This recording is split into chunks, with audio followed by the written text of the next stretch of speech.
Eh ben, oui, ça marche. Oui. Bonsoir.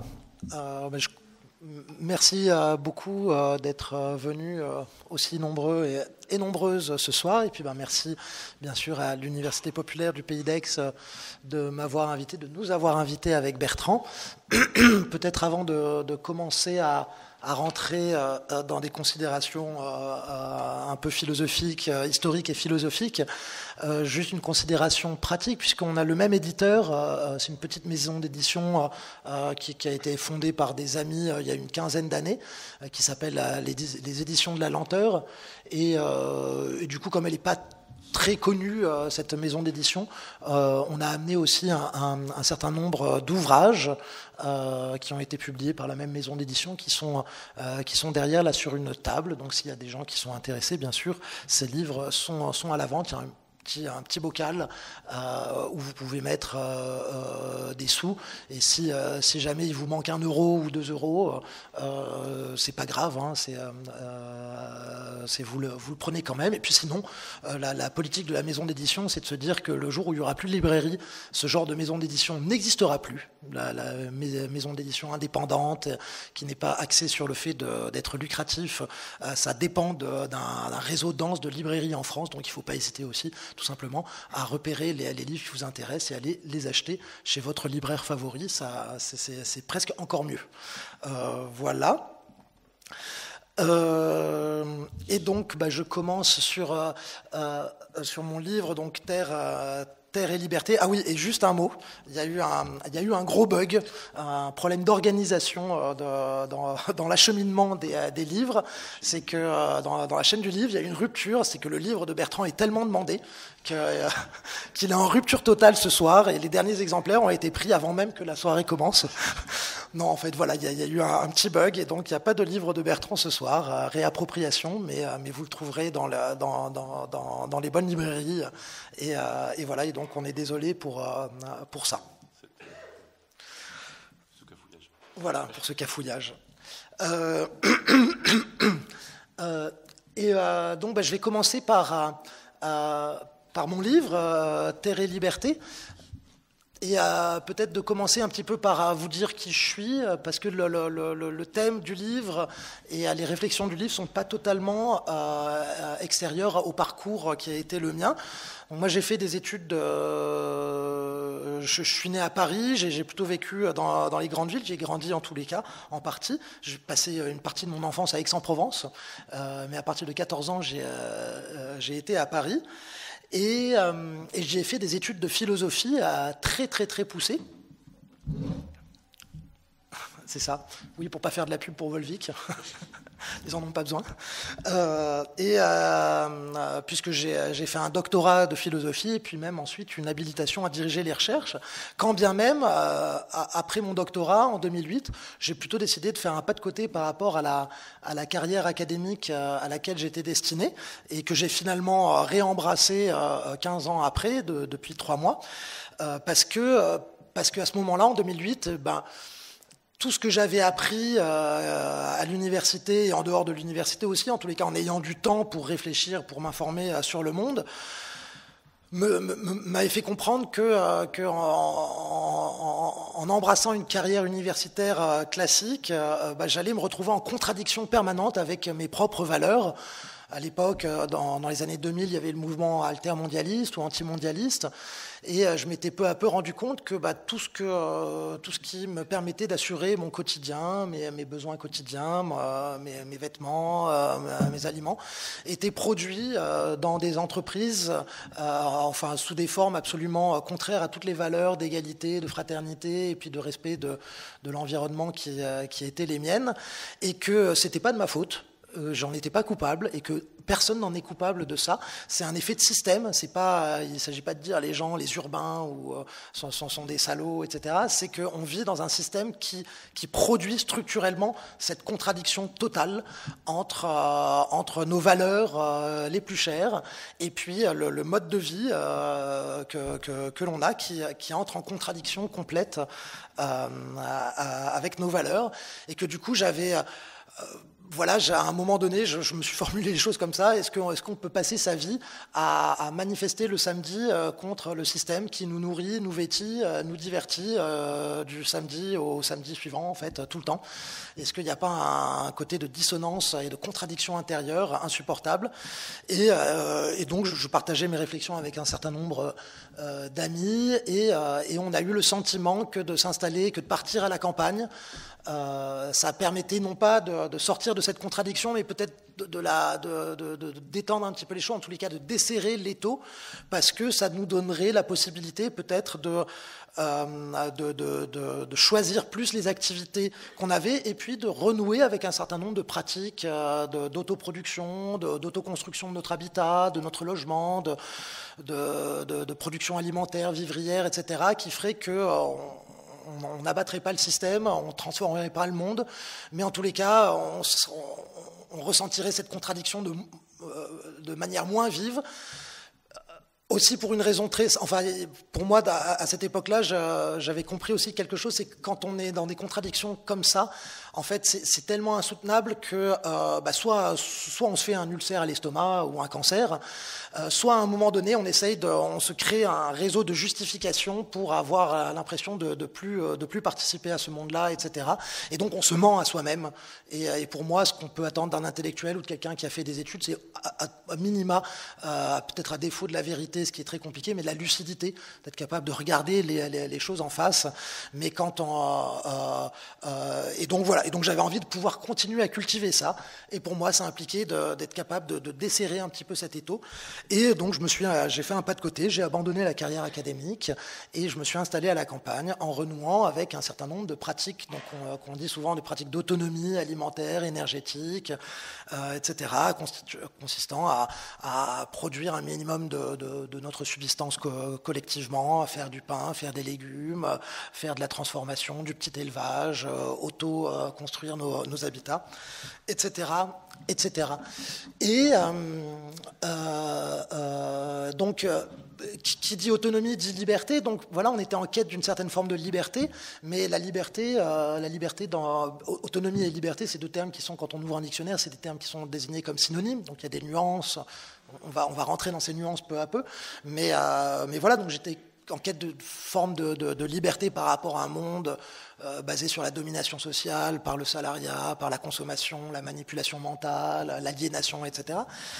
Mais la liberté, on sait bien que dans le monde dans lequel on vit, c'est aussi une valeur centrale du système dans lequel on est, système libéral, ou appelé comme tel. Et donc, se poser la question, c'est quoi la différence entre l'autonomie que je cherchais et la liberté que le système nous vend? Et je me suis dit, tiens, mais ça, c'est typiquement une question philosophique, parce que pour faire retomber la philosophie du piédestal de discours extrêmement complexes sur laquelle on la pose très souvent.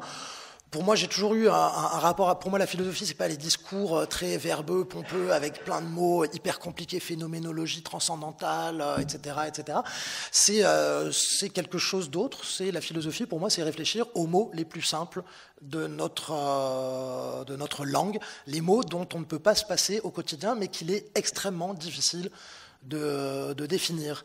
Et donc les concepts centraux de la philosophie, depuis Platon, etc., ça c'est les questions socratiques de Socrate, hein, c'est quoi le bien, c'est quoi le mal, le juste, le vrai, la vérité, le faux, etc., et donc la liberté.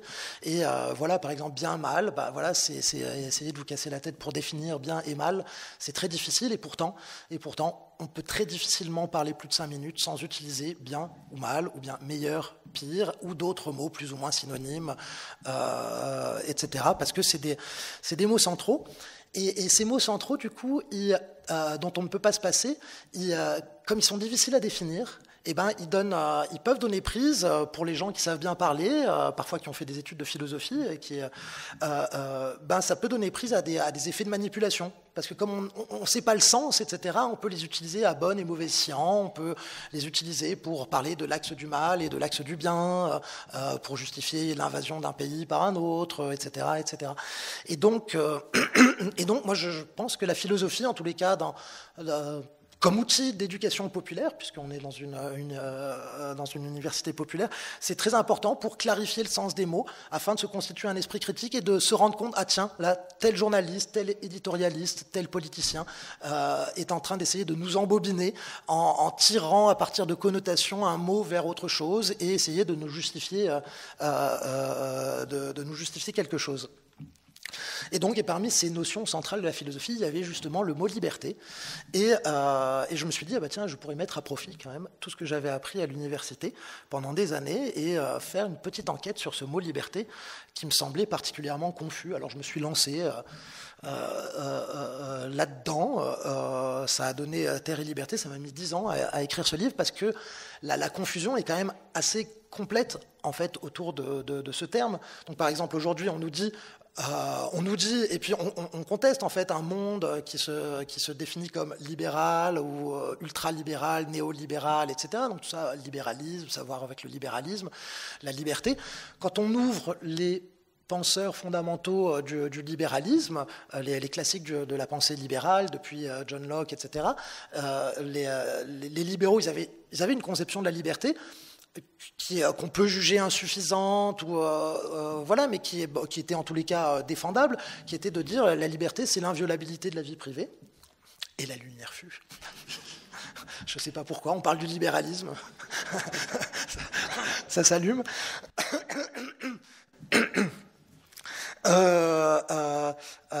Donc voilà, pour les libéraux, l'essence, la définition même de la liberté, c'est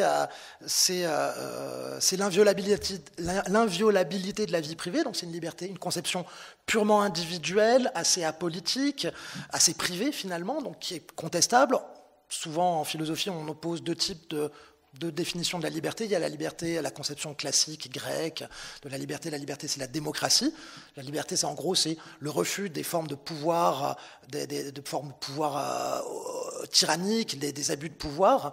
Et donc, pour les Grecs, ça impliquait ça de partager le pouvoir et donc d'en faire en sorte que le pouvoir n'était pas monopolisé ni par un seul, ni par plusieurs, mais qu'il soit partagé par tout le monde. Et donc, la liberté, c'est la démocratie. Et les penseurs libéraux modernes se caractérisent, ont proposé une autre définition de la liberté, de dire non, mais il n'y a pas besoin de partage de pouvoir, de démocratie directe, c'est trop compliqué, ça prend trop de temps, etc. Ce qu'on veut juste, c'est avoir un État constitutionnel qui encadre l'exercice du pouvoir et après qu'il soit exercé par un seul, par plusieurs ou par le peuple entier. À la limite, on s'en fout et même on trouve que quand il est exercé par le peuple, là, les abus de pouvoir sont très menaçants, donc il vaut mieux pas la démocratie. Il vaut mieux l'État de droit, en tous les cas la démocratie représentative, c'est-à-dire l'oligarchie bourgeoise, pour aller très très vite. Mais en tous les cas, cette histoire d'inviolabilité de la vie privée, c'est pas complètement bête, c'est hyper important, c'est les droits de l'homme, hein, en fait. L'inviolabilité de la vie privée, c'est vivre dans un État qui reconnaît un certain nombre de droits comme autant de libertés publiques qui limitent drastiquement les exactions que peuvent faire certains individus à l'égard d'autres, ou certaines organisations à l'égard de certains individus, et notamment que l'État peut faire à l'égard d'individus. Donc c'est des droits qu'on peut opposer à l'État quand il y a des abus de pouvoir. Donc c'est ça la conception libérale de la liberté. Et en fait, au moins depuis Snowden, donc depuis 2013, il y avait plein d'analystes qui le disaient avant, ben cette conception-là de la liberté, elle est complètement bafouée, piétinée, au cœur même du monde libéral, néolibéral, ultralibéral, et par les États qui incarnent justement les valeurs de cet ultralibéralisme contemporain par les États-Unis. Les États-Unis, ça donne à une surveillance de masse par toute une infrastructure d'outils électroniques qui leur permet de savoir à peu près tout ce que veulent les gens, pensent les gens, par le système des cartes bleues, des téléphones portables, des adresses e-mail, etc. Tout ça est collecté, stocké, analysé. C'est de notoriété publique et nous en avons les preuves depuis 2013. Et voilà, c'est-à-dire qu'on vit dans un monde, en fait, les principes, la définition même de la liberté, la définition libérale de la liberté est piétinée au cœur même du libéralisme, des États dits libéraux, du monde dit libéral. Il n'y a pas que les États-Unis, la France en fait partie aussi, hein, ces pratiques-là sont communes. Et ça conduit la suite logique de cette absurdité ou de cette contradiction totale, c'est que les partis politiques qui aujourd'hui font campagne autour de la défense des libertés ou de la liberté, ben vous savez c'est qui, hein, c'est pas Macron et compagnie, c'est Marine Le Pen, ou en Allemagne c'est Alternative für Deutschland, donc un parti d'extrême droite, donc des partis autoritaires maintenant qui s'approprient le drapeau de la liberté. Donc on vit dans un monde orwellien où toutes les valeurs sont renversées, où la liberté c'est l'esclavage, la paix c'est la guerre, et le savoir c'est l'ignorance, ou l'ignorance c'est le savoir. Et voilà. Et donc je me suis dit que c'était quand même important d'essayer de creuser cette histoire de liberté pour essayer de comprendre un certain nombre de se mettre au clair sur le sens de ce mot. Est-ce que c'est encore une valeur pour nous? Est-ce qu'il y a quelque chose à défendre là-dedans? Moi, je pense, en fait, je vous le dis franchement tout de suite, oui. Et voilà. Et le problème, c'est densifier encore, parce que nous vivons une crise sociale, mais aussi écologique sans précédent sur cette planète Terre, provoquée justement par le développement du système capitaliste, dont le libéralisme peut être considéré comme l'idéologie. Et donc, il y a depuis une quinzaine d'années, pas mal de gens qui réfléchissent sur les liens entre cette situation, ce désastre écologique et notre goût, notre conception de la liberté, notre conception moderne de la liberté, tout simplement parce que derrière la liberté moderne, la conception moderne de la liberté, il y avait aussi une volonté d'arrachement à la nature, de domination de la nature, d'arrachement à la nature, d'arrachement à tous les déterminismes naturels, dont on peut imaginer qu'elle est en partie liée avec le désastre écologique en cours. Donc voilà, ça faisait beaucoup de problèmes qui se rejoignaient autour de cette question de la liberté. Et donc j'ai essayé de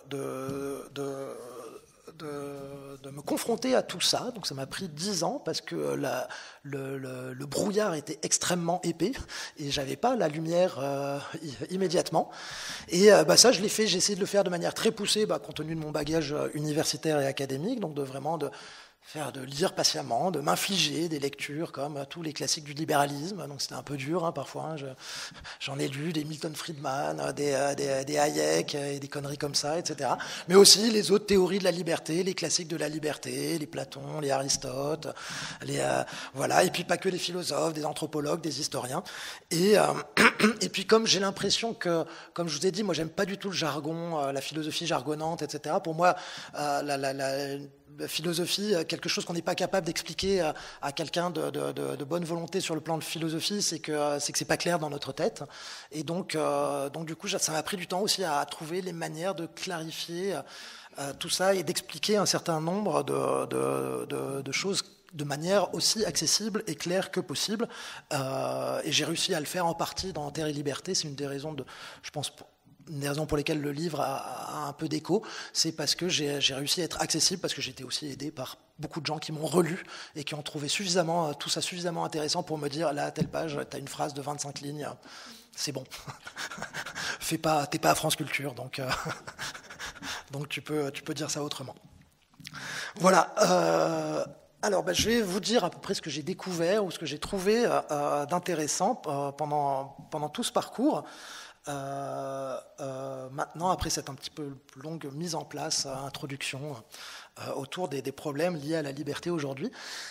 Et voilà, en gros, le b.a.-ba des conceptions de la liberté, j'ai déjà dit, c'est l'opposition entre deux conceptions. Souvent on dit la conception des anciens, la conception des modernes, la conception grecque, la liberté, c'est la démocratie, c'est le partage du pouvoir.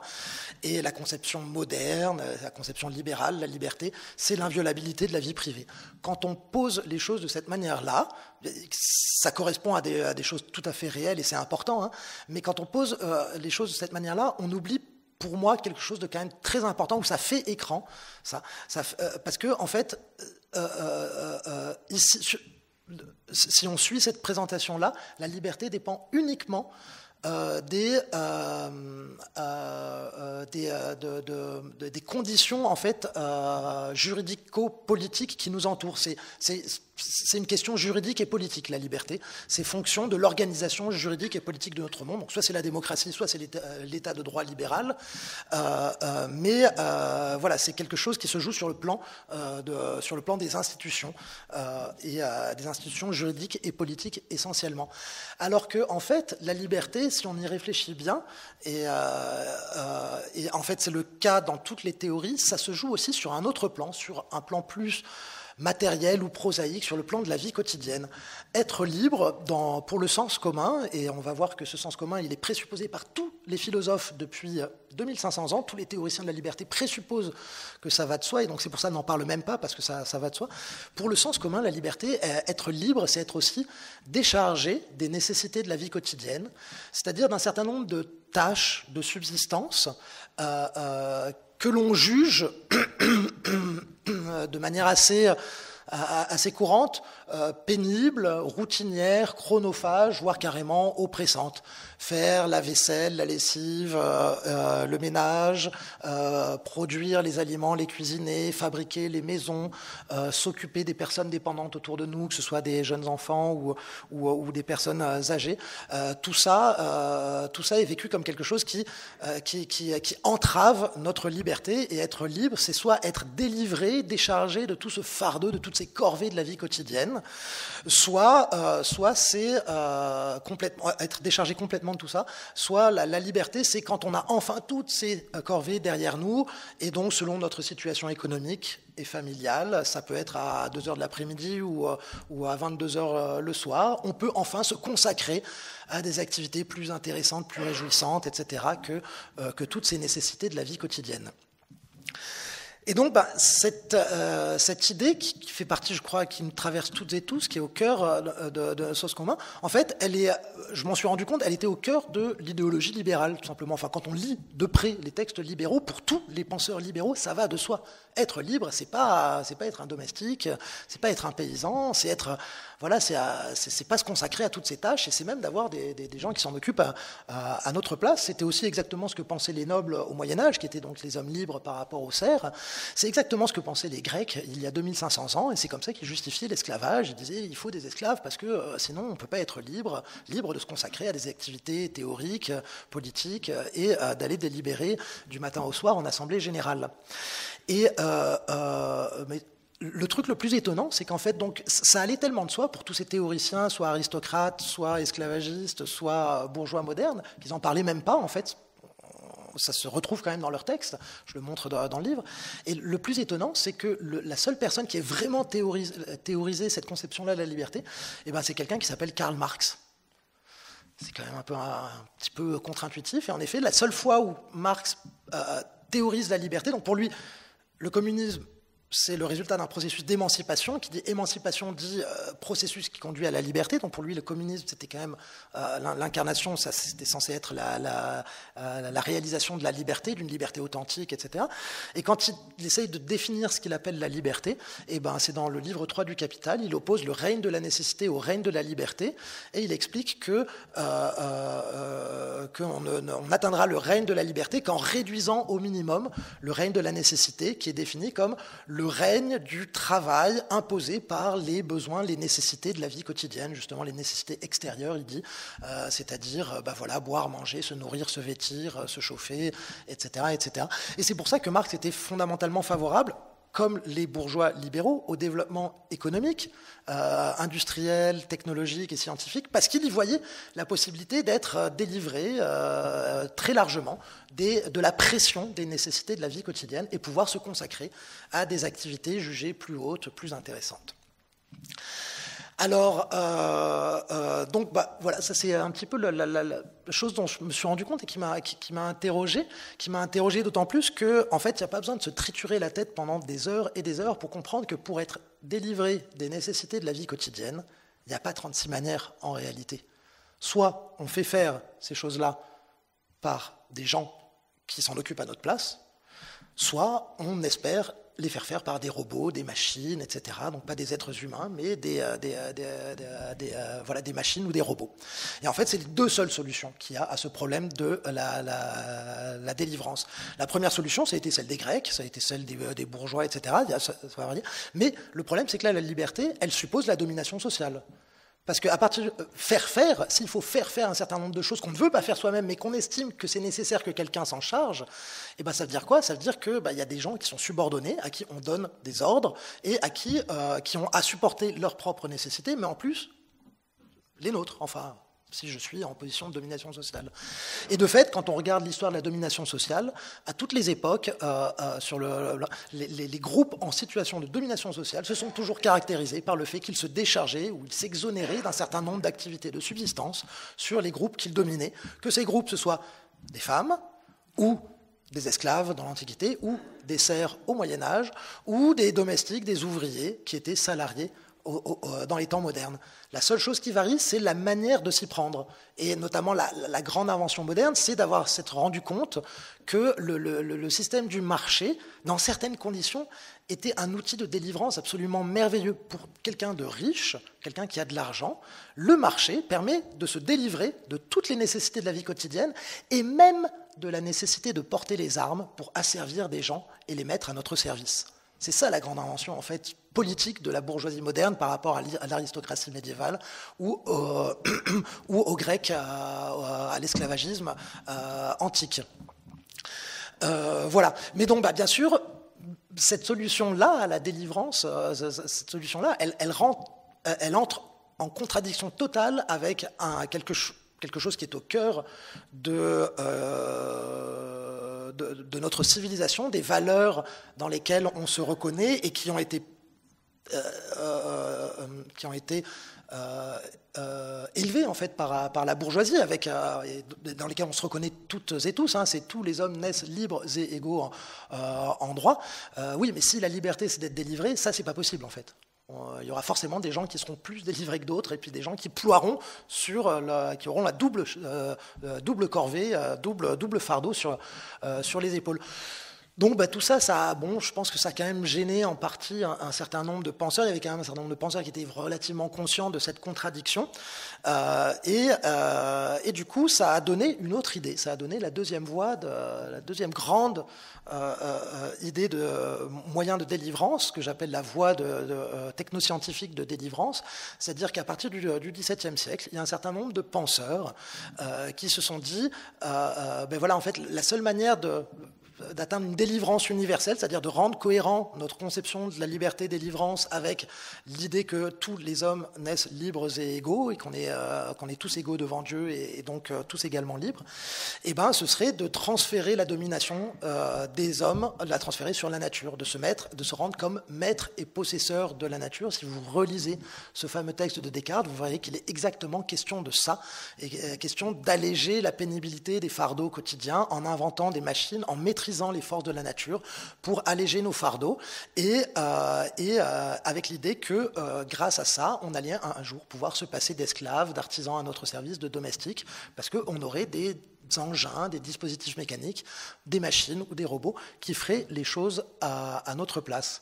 Et c'est aussi comme ça c'est aussi pour ça que la fascination pour la science s'est retrouvée au cœur de la gauche à partir du XIXe siècle, notamment chez Marx, parce qu'en effet, comme il y avait cette aspiration à la délivrance, en effet, c'était la seule chose qui pouvait laisser miroiter la possibilité d'une compatibilité entre l'universalisme et puis l'idée qu'être libre, c'est quand même être délivré de la nécessité, c'était le développement technoscientifique. Et quand on voit tous les écrits des grands figures de la science moderne, on retrouve partout cette promesse d'un monde parfait, d'un Éden à venir, d'un allègement des conditions de vie jusqu'à être toutes et tous délivrés des nécessités de la vie quotidienne. Mais là aussi, en fait, il y a un hic, en fait, il y en a même deux. D'abord, en pratique, la domination de la nature, l'exploitation de la nature, en première ligne, il y a toujours eu, en tous les cas jusqu'à présent, des êtres humains. Dans les usines, dans les plantations, dans les mines, il a toujours fallu des êtres humains qui étaient en première ligne et qui vivaient des vies d'esclaves, qui n'étaient pas esclaves sur le plan juridique, mais qui étaient soumis à un travail d'esclaves. Alors bien sûr, il y a les plus techno-fanatiques et parfois certains marxistes, paléo-marxistes, je dirais, diraient oui, mais ça c'était le passé, mais là bientôt on va dépasser tout ça, parce que maintenant on va fabriquer les robots qui vont... En fait, il y aura toujours des humains qui fabriqueront les robots, etc.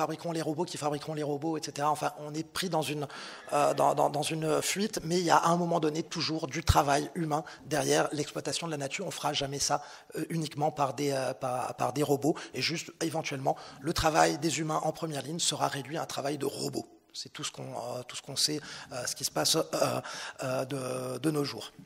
Donc, visiblement, ça ne marche pas, la délivrance universelle et intégrale de l'humanité, ça n'ira pas. Et puis, de toute façon, il y a un deuxième problème, c'est que pour construire toutes ces machines, ces engins, ces dispositifs mécaniques, ces robots, il faut un certain nombre de matériaux, dont des minéraux. Pour les faire fonctionner, il faut de l'énergie. Pour aller chercher tous ces minéraux de plus en plus profonds sous la Terre, il faut beaucoup d'énergie, etc. Tout ça provoque des dégâts écologiques, des gaz à effet de serre, une surconsommation d'énergie. Et en fait, il n'y aura jamais, maintenant on le sait, c'est une vérité scientifique admise par tout le monde, il n'y aura jamais assez de ressources minérales et de ressources énergétiques et de capacité de la biosphère à absorber les gaz à effet de serre, les pollutions engendrées par tout ça, pour qu'on soit toutes et tous délivrés des nécessités de la vie quotidienne. C'est-à-dire que cette idée de la délivrance, c'est un leurre en fait. En tous les cas, c'est incompatible avec nos valeurs universelles. On ne pourra jamais être toutes et tous délivrés, et la délivrance ne sera jamais qu'une conception aristocratique de la liberté, comme elle est née en Grèce antique et chez tous les peuples qui ont pratiqué l'esclavage, où il y avait cette idée de s'exonérer des tâches matérielles de la vie quotidienne. Voilà, alors ça c'est un petit peu le fond critique de mon livre. J'aurais pu en rester là, mais il se trouve que dans mon enquête, je me suis rendu compte que cette conception effectivement aristocratique de la liberté, c'était, même si elle avait été hégémonique dans notre civilisation, qu'elle datait des Grecs, qu'elle traversait le Moyen-Âge, qu'elle était au cœur de la bourgeoisie, et même du marxisme, et même de la plupart des forces de gauche, et en fait, ce n'était pas la seule conception possible de la liberté, et qu'en réalité, même en Occident, et qu'en réalité, elle s'était imposée contre d'autres conceptions de la liberté, et notamment contre des conceptions de la liberté portées par les classes populaires. Alors là, le problème, c'est que on entre dans un domaine, là, il faut refermer les grands textes de la philosophie, les grands textes de la pensée, parce que les classes populaires, elles ont bien mené des luttes contre la domination sociale. Il y a eu des révoltes à toutes les époques, des rébellions, des révolutions, donc il y a bien eu des volontés d'émancipation, mais de fait, ces gens-là n'écrivaient pas, ils n'écrivaient pas des théories comme les bourgeois libéraux, comme les philosophes grecs, etc., parce qu'ils n'en avaient pas le temps, parce qu'ils n'en avaient pas les moyens intellectuels, mais ça ne veut pas dire qu'ils n'avaient pas de conception de la liberté. Et donc là, j'ai dû faire un travail un petit peu d'essayer de trouver des éléments pour rendre compte de quelque chose d'important, qui est que quand on examine quand on ferme les grands textes de la philosophie ou de la théorie politique en général, et qu'on examine la texture des formes de vie populaires et la texture des luttes que les classes populaires ont menées pour leur émancipation, on se rend compte qu'elles se battaient pour une autre conception de la liberté, parce que parmi ces luttes, quelque chose qui revient à toutes les époques, sur tous les continents, il y avait la lutte pour l'accès aux ressources, et notamment pour l'accès à la terre. L'accès à la terre qui était la ressource de toutes les ressources, la base de toutes les ressources, et qui était au cœur de toutes les révolutions, de toutes les révoltes depuis Babylone au moins. Et c'est encore le cas, il y a plein de luttes pour la défense des forêts, pour le libre accès aux forêts, le libre accès à l'eau, etc. de nos jours. Mais quand on se bat pour l'accès aux ressources, on ne se bat pas pour être délivré ou déchargé des nécessités de la vie quotidienne. On se bat pour accéder aux ressources qui nous permettent de les prendre en charge nous-mêmes. C'est quelque chose de très différent, c'est même l'opposé. Alors bien sûr, cette conception-là de la liberté, il n'y avait pas de mots derrière, Moi, je me suis permis de mettre le mot autonomie derrière, parce que, bon, je ne vais pas rentrer dans l'histoire du mot autonomie, c'est un mot très récent, en fait. On a l'impression que c'est un mot grec, mais en fait, il commence à se populariser en Europe, en France, à la fin du 19e siècle seulement. Mais quand on parle d'autonomie énergétique, alimentaire, aujourd'hui, quand on veut cultiver son autonomie paysanne, on dit aussi souvent ce genre de mots-là, et ben c'est bien cette idée-là qu'on veut défendre, non pas être déchargé des nécessités de la vie quotidienne, mais les prendre en charge nous-mêmes, à commencer par les choses les plus basiques, la gestion de nos déchets, de la production de notre alimentation, l'autoconstruction de notre logement, etc., etc. Et ça, c'est en effet, c'est aussi au cœur des aspirations d'un certain nombre d'écologistes aujourd'hui. Et donc, il m'a semblé possible, voilà, de dire qu'on pouvait dire que voilà, qu'il y avait deux grandes conceptions de la liberté qui s'opposaient, la liberté comme délivrance, la liberté comme autonomie, et que autant la liberté comme délivrance est absolument incompatible en fait avec l'habitabilité de notre planète, parce qu'elle conduit à une telle surexploitation de la nature, surexploitation des êtres humains et de la nature, que c'est absolument incompatible avec l'habitabilité de notre planète. Au contraire, les perspectives d'autonomie sont beaucoup plus compatibles parce qu'elles permettent de freiner cette espèce de dynamique folle de multiplication des besoins et donc de multiplication de notre prédation. Pour une raison bien simple, c'est que dès qu'on essaye de faire les choses par soi-même, et donc dès qu'on sait ce qu'il en coûte de faire les choses par soi-même, eh ben, notre premier besoin, c'est justement de ne pas perdre de ne pas consacrer toute notre vie à satisfaire des besoins toujours croissants. Parce que les besoins, en effet, ils peuvent être les besoins, les désirs, ils peuvent être infinis, on le sait très bien, historiquement ça évolue beaucoup, mais par contre le nombre d'heures dans une journée, ça n'a jamais évolué pour l'instant. Et donc à un moment donné, il faut choisir entre produire toujours plus, etc. Par contre, les gens, pour il n'y a aucune limite aux besoins et aux désirs des gens qui ont pris l'habitude de tout faire. Là, en effet, il n'y a plus aucune limite. Et donc, dans cette structure sociale de la domination sociale où l'on fait faire aux autres, il y a la porte ouverte à la multiplication jusqu'à l'infini des besoins. Et ça, il n'y a pas besoin de regarder les classes dominantes aujourd'hui, les caprices des ultra-riches, etc. Babylone, les grands souverains à Babylone, etc., on était déjà dans la même structure. Et il y avait déjà la même folie, la même idée de toute puissance, d'absence de limite qui caractérise notre civilisation et qui est intimement liée, je pense, à cette idée de la liberté.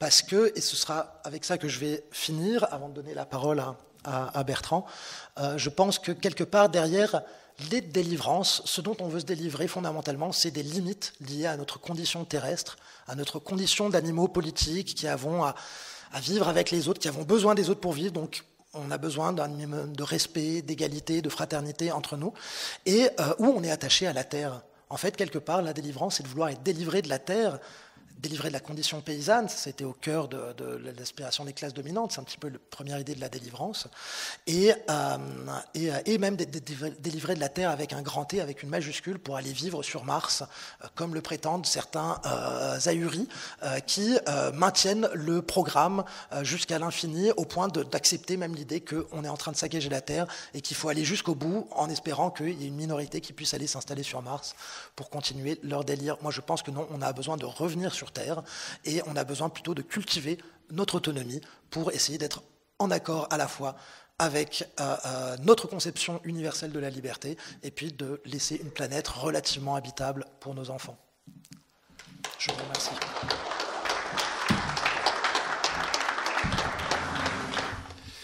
Et donc, moi je vais peut-être commencer aussi par parler un petit peu de mon parcours très rapidement. Voilà, moi quand j'étais gamin, j'étais fasciné par les sciences et les techniques. Je croyais, comme il y a encore des gens qui le croient visiblement dans les hautes instances, que la science allait sauver l'humanité et que on allait vers un avenir radieux pour peu que les scientifiques et quelques technocrates soient un peu raisonnables et essayent d'être un peu intelligents.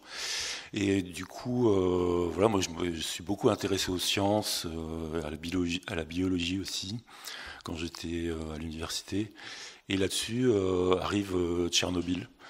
D'un seul coup, on voit une espèce d'arrogance des nucléaristes français qui disent non mais les soviétiques, c'est des branquignols, ils savent même pas produire des chaussures en masse, donc une centrale nucléaire, vous imaginez bien, etc. Et là, je commence à me dire qu'il y a quand même un problème, parce qu'à l'époque, il y avait une revue qui s'appelait Science et Vie, qui, sans être anti-nucléaire, dans le pays le plus nucléarisé au monde, posait des questions sur l'industrie nucléaire, etc. Et je lisais ça, et c'était assez intéressant. Et tout le processus physique les réactions nucléaires, c'était assez fascinant aussi, puisqu'on pouvait, soi-disant, produire de la puissance de manière quasiment infinie pour pas très cher. Et donc, il y avait quand même quelques petits problèmes avec les déchets, avec d'autres trucs comme ça. Enfin bon. Et puis là, l'accident nucléaire assez monstrueux qui arrive à Tchernobyl, ça me pousse à me poser des questions. Mais là-dessus, je rentre à l'université dans les études de biologie. Et là aussi, j'aperçois un enseignement qui est assez dogmatique, on pourrait dire, dans le sens où pour moi, la méthode scientifique, c'était la curiosité, essayer d'apprendre des choses par soi-même, justement. Et là, c'était plutôt du rabâchage et une espèce de truc où tout était déjà fixé à l'avance et bien organisé. Donc voilà, je me pose pas mal de questions sur l'enseignement. Je tombe sur un petit bouquin qui s'appelle Une société sans école d'Ivan Illich et qui parle de beaucoup de choses qui me touchaient à ce moment-là. Une critique de la technologie, une critique des institutions, notamment de l'université, de l'école, etc. Et du coup, voilà, j'abandonne mes études et je continue à m'intéresser à tout ça, mais de manière un petit peu personnelle. Surtout, je rencontre à Paris un certain nombre de groupes, notamment l'Encyclopédie des nuisances, l'Association contre le nucléaire et son monde, qui à l'époque faisait un petit peu essayer de ramener une critique sociale autour de la technologie en incluant les thèmes de la technologie et cet ensemble de choses-là. Et là-dessus, il y a aussi, fin des années 90, il y a le début des premières expérimentations OGM. Et là, moi, j'avais continué un petit peu mes études en biologie de manière un petit peu indépendante. Et d'un seul coup, on trouve une espèce d'idée qu'on pourrait reprogrammer les êtres vivants comme on pourrait reprogrammer un ordinateur, puisqu'il y aurait une espèce de programme génétique qu'on peut manipuler à loisir, etc. Et ça me paraissait curieux parce que c'est le début les années 90 aussi, c'est le début de l'informatique personnelle. Moi, j'avais commencé à faire de la programmation aussi sur les premiers ordinateurs personnels. C'était très simple à l'époque. Maintenant, c'est devenu un truc absolument impossible en tant qu'individu, en tout cas. Et voilà, comme je n'ai pas fait tout ça dans un cadre universitaire, en fait, pour essayer de gagner un petit peu ma vie, j'ai commencé à faire de la menuiserie. Et là aussi, c'était très intéressant du point de vue que sont les procédés industriels maintenant autour de la menuiserie. Bon, sans en être très dans le détail, juste maintenant, il y a beaucoup de ce qu'on appelle les panneaux de particules, contreplaqué, aggloméré, etc. Et j'ai découvert que moi, j'avais fait les cours du soir de la ville de Paris. C'était très intéressant parce qu'on avait des profs qui étaient très motivés, notamment les profs de l'école Boulle aussi. Et là, on apprenait à construire du meuble en vrai bois d'arbre, tandis que dans les boulots que j'ai fait en intérim, dans des entreprises, etc., là, c'était très différent. C'était de la poussière agglomérée qu'on essayait de faire tenir debout, quoi, en gros, avec tout un tas de quincailleries, de produits chimiques, etc. Ça n'avait plus grand-chose à voir avec le métier tel que beaucoup de gens d'ailleurs l'idéalisaient encore à Paris. Donc là aussi, le processus industriel amène à se poser beaucoup de questions sur comment tout ça évolue, comment l'industrie transforme les produits de la vie quotidienne, l'alimentation, l'énergie, etc. Enfin, tout ça se met ensemble pour que moi j'essaye d'avoir une réflexion un peu générale là-dessus. Et en 2003, je fais une petite brochure qui s'appelle « Quelques éléments pour une critique de la société industrielle », avec une introduction à la réappropriation à la fin, Et en fait, déjà à l'époque, c'était un peu la trame très générale du livre que j'ai écrit, qui a été publié l'année dernière. Et sur cette idée de réappropriation, jalons pour sortir de l'impasse industrielle, donc aux éditions La Lenteur. Et ce livre, j'essaye de comprendre comment on en est arrivé à la situation actuelle. C'est-à-dire, en fait, pourquoi, en tout cas dans nos critiques avec Aurélien et d'autres gens de La Lenteur, on parle de capitalisme industriel ou de société industrielle. Et pourquoi on emploie ces deux termes, capitalisme et industrie? Parce qu'il y a eu un capitalisme commercial c'était avant, au XVIIIe siècle, à partir du XVIe siècle. Et c'était en gros des marchands qui achetaient une production qui était essentiellement artisanale, paysanne, et ils la revendaient dans des villes et ils faisaient du profit avec ça. Et on a tendance à dire, le capitalisme c'est né à cette époque-là, ce qui n'est pas faux. Et donc c'est lié au commerce et à la finance, puisqu'il y avait déjà des banquiers à l'époque, etc. Et une grande partie de la gauche, encore aujourd'hui, réduit le capitalisme à cet aspect, alors qu'en fait il y a tout le versant maintenant industriel du capitalisme qui est extrêmement important, qui est très souvent oublié dans l'analyse critique de la gauche contemporaine. Et ce versant industriel, technique et scientifique, il est extrêmement important parce que ce qu'on appelle le capitalisme industriel, donc ce dans quoi on vit maintenant, c'est très très très différent de ce qui se passait par exemple au XVIe siècle, au XVIIIe siècle, puisque la spécificité il faut faire une comparaison entre les deux formes de société, entre celle de l'ancien régime, entre guillemets, et celle de maintenant. C'est-à-dire qu'avant le capitalisme industriel, il y a les communautés, les paysans, les artisans et d'autres professions produisaient eux-mêmes leur propre subsistance. C'est-à-dire qu'ils la produisaient en commun, évidemment. C'était pas des systèmes sociaux idéaux, il y avait aussi d'autres formes de domination, d'inégalité, etc. Mais la grande majorité de la population produisait elle-même ce dont elle avait besoin. Et là-dessus, il y a les classes dominantes qui prélevaient un surplus en disant, on vous offre la protection et le réconfort spirituel, la protection armée et le réconfort spirituel. Donc c'était le féodalisme et l'Église qui prélevait ce surplus. Et maintenant, qu'est-ce qui se passe? C'est que, en fait, l'ensemble de la production de tout ce dont la grande majorité de la population est dans des mains privées.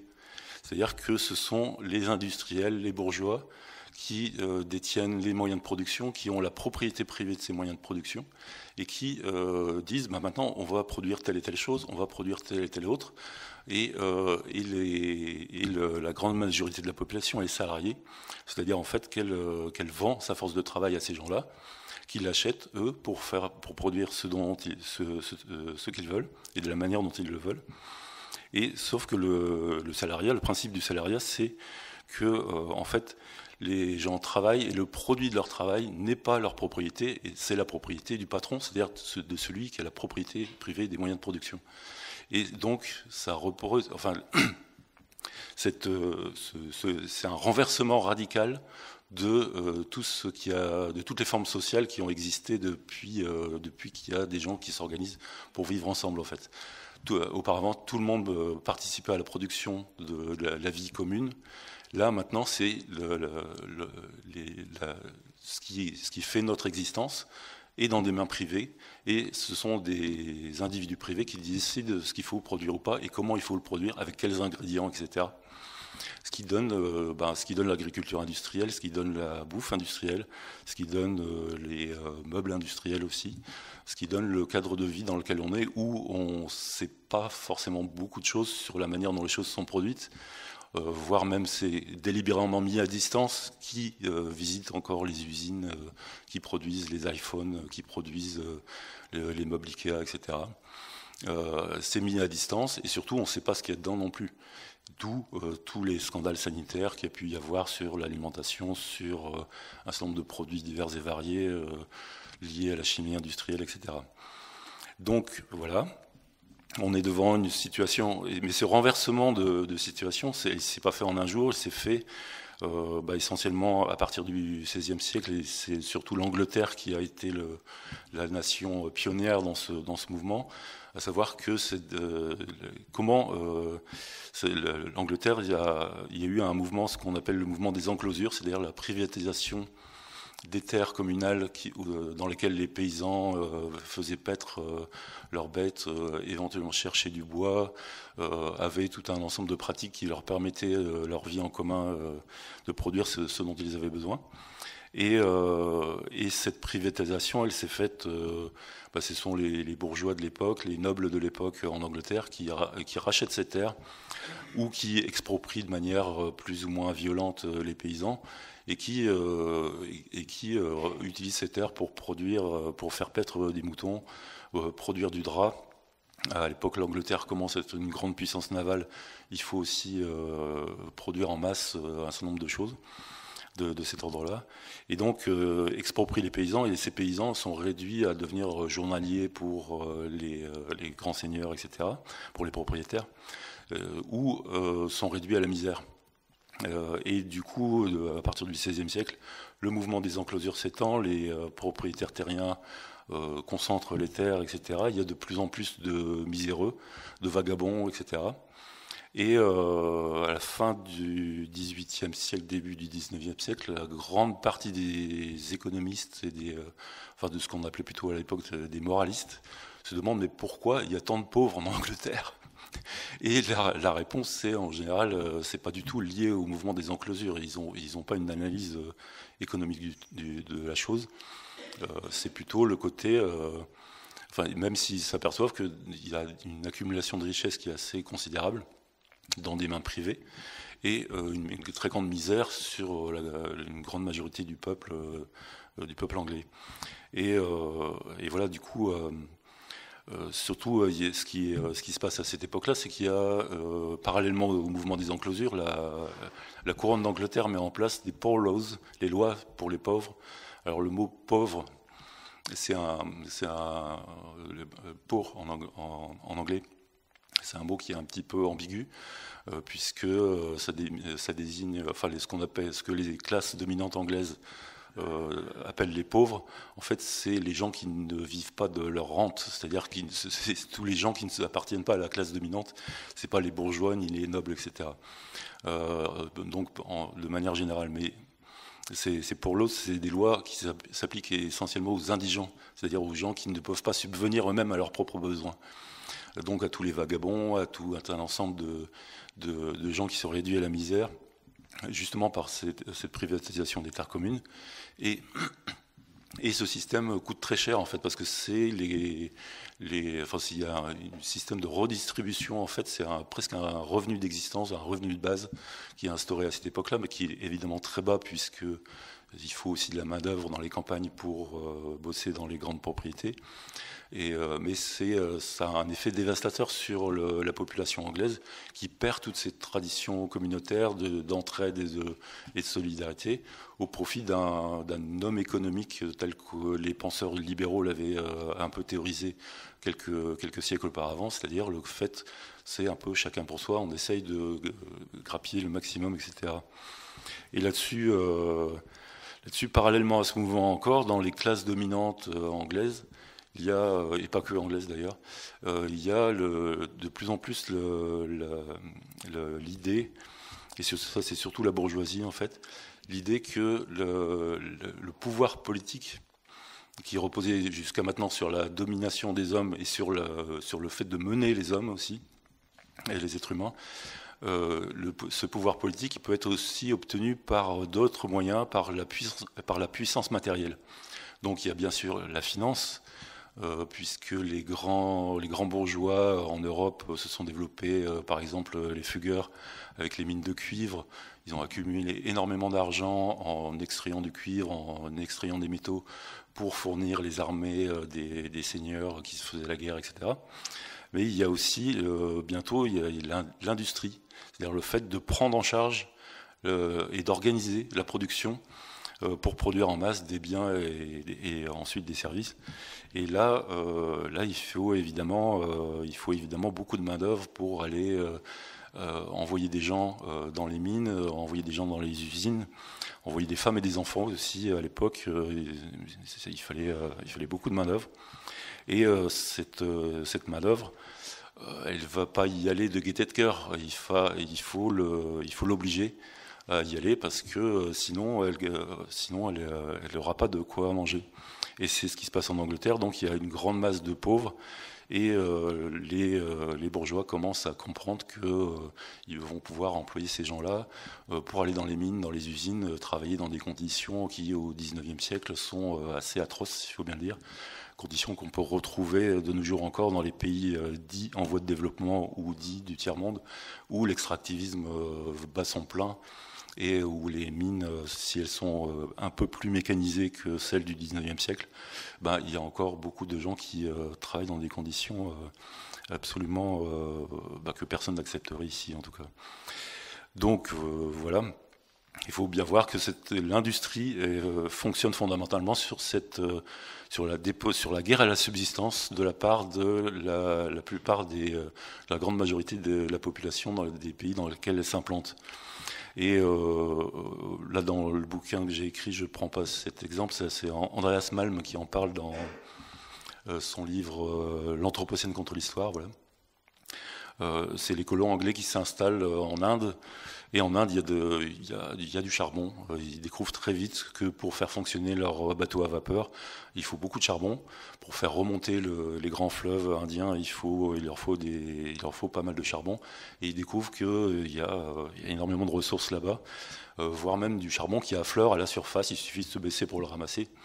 Et les colons anglais qui découvrent ça se disent mais c'est fantastique, on va pouvoir coloniser ce pays en très peu de temps. Et surtout, les colons anglais découvrent que les Indiens eux-mêmes, pour leur propre industrie sidérurgique qui est très basique, hein, qui est genre 5 tonnes par an, etc., 5 tonnes de métaux, ils n'utilisent pas le charbon de terre, ils utilisent le charbon de bois. Et pourtant, les Indiens connaissent les propriétés du charbon de terre, donc ils savent qu'ils pourraient utiliser ce combustible pour leur industrie sidérurgique, mais ils ne le font pas. Donc les colons se disent, bah voilà, c'est bien la preuve de notre supériorité en tant que colons anglais. Nous savons à quoi sert le charbon. Nous allons l'exploiter pour faire tourner nos machines, pour produire nos machines, les faire tourner. Et sauf que les Indiens, ils ne sont pas idiots. Ils savent que une fois qu'ils auront ramassé le charbon qui affleure à la surface, il leur faudra creuser. Et là c'est une autre paire de manches. Et même si produire du charbon de bois en forêt, c'est pas une sinécure, ils savent que c'est plus agréable de se balader en forêt que de s'enfoncer sous la terre, creuser du charbon. Donc voilà. Et donc, qu'est-ce qui se passe? Les colons anglais, ils n'ont pas de manœuvre, évidemment, pour aller creuser le charbon. Et qu'est-ce qu'ils font? C'est très simple, ils disent aux paysans indiens, ils disent aux communautés indiennes, soit vous nous fournissez de la manœuvre, soit vous allez bosser dans nos mines, soit on détruit vos villages, on rase vos cultures. Et dans certaines provinces, ils l'ont fait. Ils ont réellement fait ça, et ils ont obligé les gens à aller travailler dans les mines de charbon. Donc voilà, et ce processus-là, à chaque fois qu'il y a eu une industrialisation quelque part, il s'est reproduit. Et à chaque fois, il y a toujours eu des résistances aussi de la part des paysans, des paysannes et des communautés locales qui ont essayé de s'opposer au développement industriel, justement parce que ce développement industriel ne peut obtenir sa main-d'œuvre nombreuse et pas chère qu'à partir du moment où il détruit les moyens de subsistance des communautés. Donc voilà, comme disait Marx d'ailleurs, la prospérité industrielle et bourgeoise est née dans le sang et dans les larmes. Et c'était pas une figure de style, c'est réellement passé comme ça.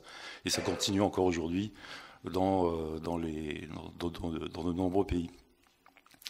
Et du coup, cette origine très particulière de l'industrie donne aux machines une certaine configuration qui est assez spéciale également. Parce que l'industrie, elle a d'abord servi à produire du métaux en masse. Et qui consomme énormément de métaux, sinon les militaires? Il faut se rappeler que l'Angleterre, c'était une grande puissance non seulement industrielle, mais aussi coloniale. Si elle n'avait pas eu ces mines de charbon sous son sol, et la main-d'œuvre, elle n'aurait pas pu conquérir le monde. Et cette origine militaire des technologies, elle se voit dans le fait que la plupart des machines qui ont été construites à cette époque et qui sont construites encore maintenant, elles privilégient la puissance au détriment du rendement.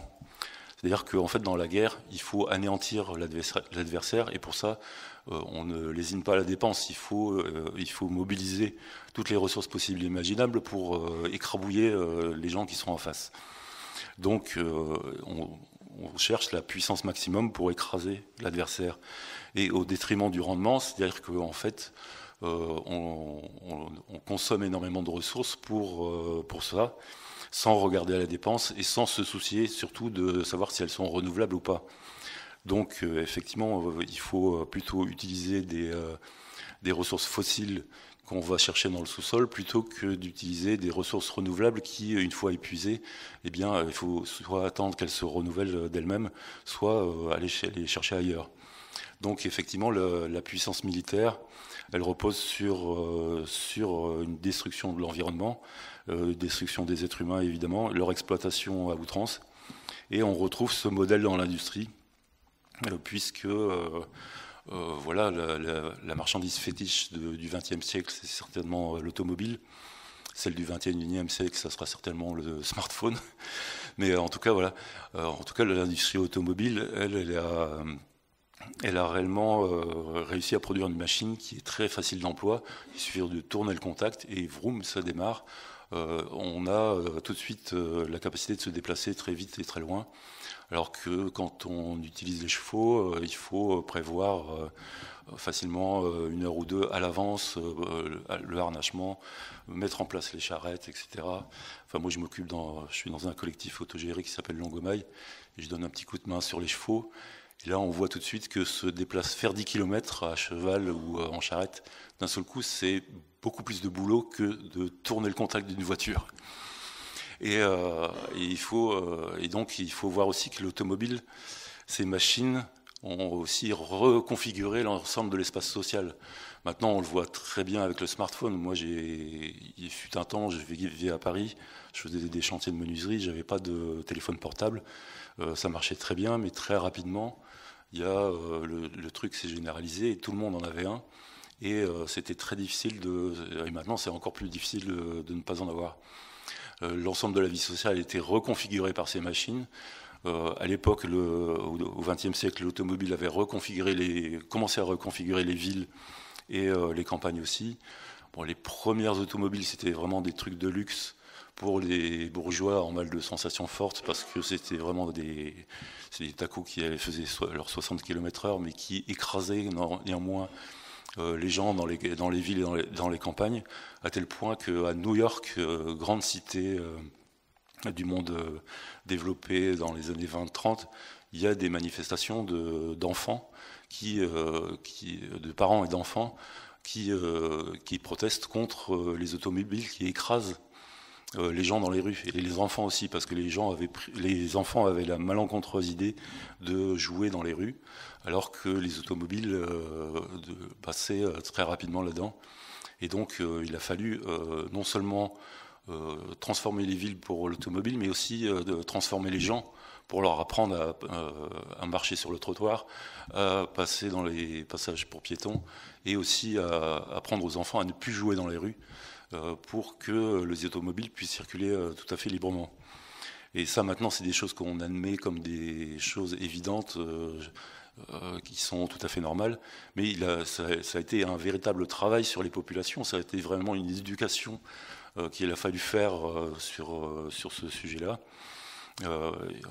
Là, il y a un historien des sciences, des techniques, qui s'appelle Jean-Baptiste Fressos, qui relate des faits comme quoi en Suisse, il y a eu l'Automobile Club suisse qui voulait faire circuler librement les automobiles dans les années 1920 sur les routes suisses.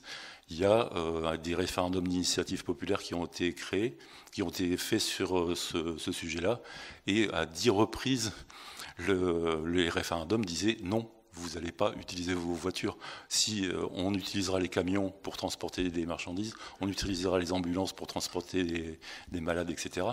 Mais les automobiles privées n'auront pas le droit de circuler sur les routes parce que ce sera des frais supplémentaires pour entretenir ces routes, ce sera des frais supplémentaires pour créer des infrastructures spéciales, etc., au profit d'une petite minorité d'automobilistes qui sont des gens très riches.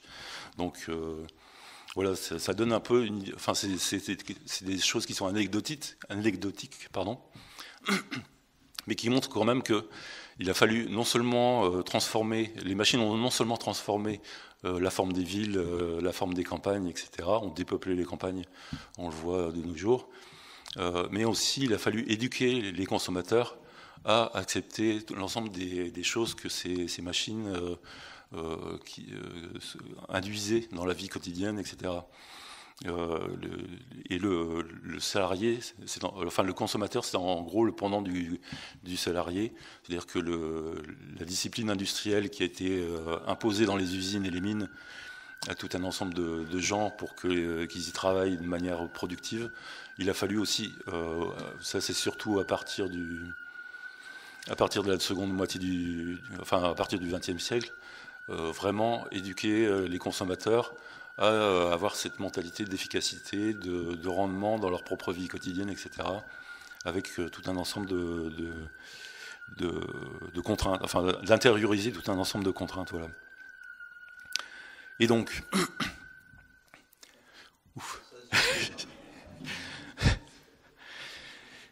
et donc là-dessus, bon là c'est un petit peu, je brosse à grands traits, c'est cette analyse critique du capitalisme industriel, mais là-dessus, enfin mon livre il s'appelle Réappropriation, jalons pour sortir de la passe industrielle, donc il y a une partie de propositions plus ou moins pratique, pour essayer de sortir de cette situation qui est quand même assez écrasante, etc. Et là-dessus, en fait, ça c'est un thème dont je ne parlais pas dans la brochure de 2003, qui est à l'origine de ce bouquin, c'était l'idée de se réapproprier la subsistance. Et ce terme de subsistance qui inclut pas seulement dans le sens classique l'alimentation, mais qui inclut un peu tous les aspects de la vie, se réapproprier la subsistance pour sortir de la dépendance à la marchandise et au salariat, essayer de reprendre sa propre vie en main. Elle vient en fait de deux sociologues allemandes dont les éditions La Lenteur ont traduit et publié le livre récemment. Le titre c'est Subsistance, une perspective écoféministe.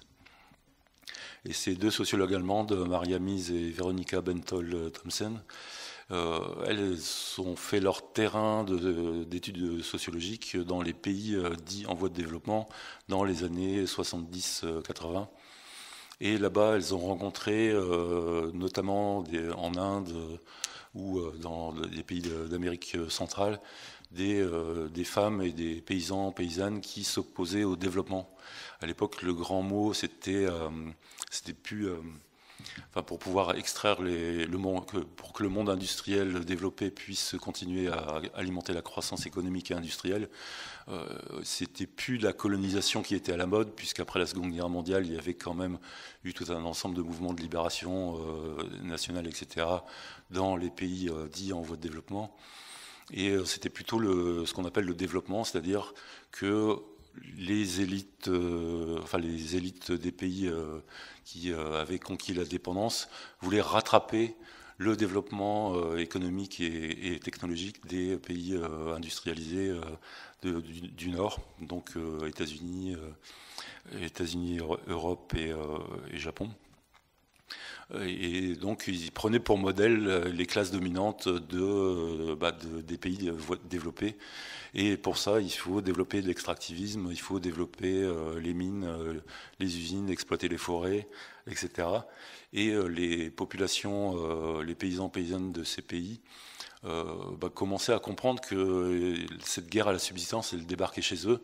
Déjà, les colons avaient déjà fait beaucoup de boulot pour extraire les ressources, mais là, ça prenait une dimension encore plus forte, puisque c'est les élites locales qui développaient d'une manière industrielle, enfin qui développaient cet extractivisme pour participer au marché mondial, et s'enrichir là-dessus avec tous les scandales qu'on connaît, notamment, on pourrait parler de la France-Afrique, mais d'autres pays développés ont leur chasse gardée dans différentes nations du monde. Mais voilà. Et donc ces femmes et ces paysans s'opposaient au développement.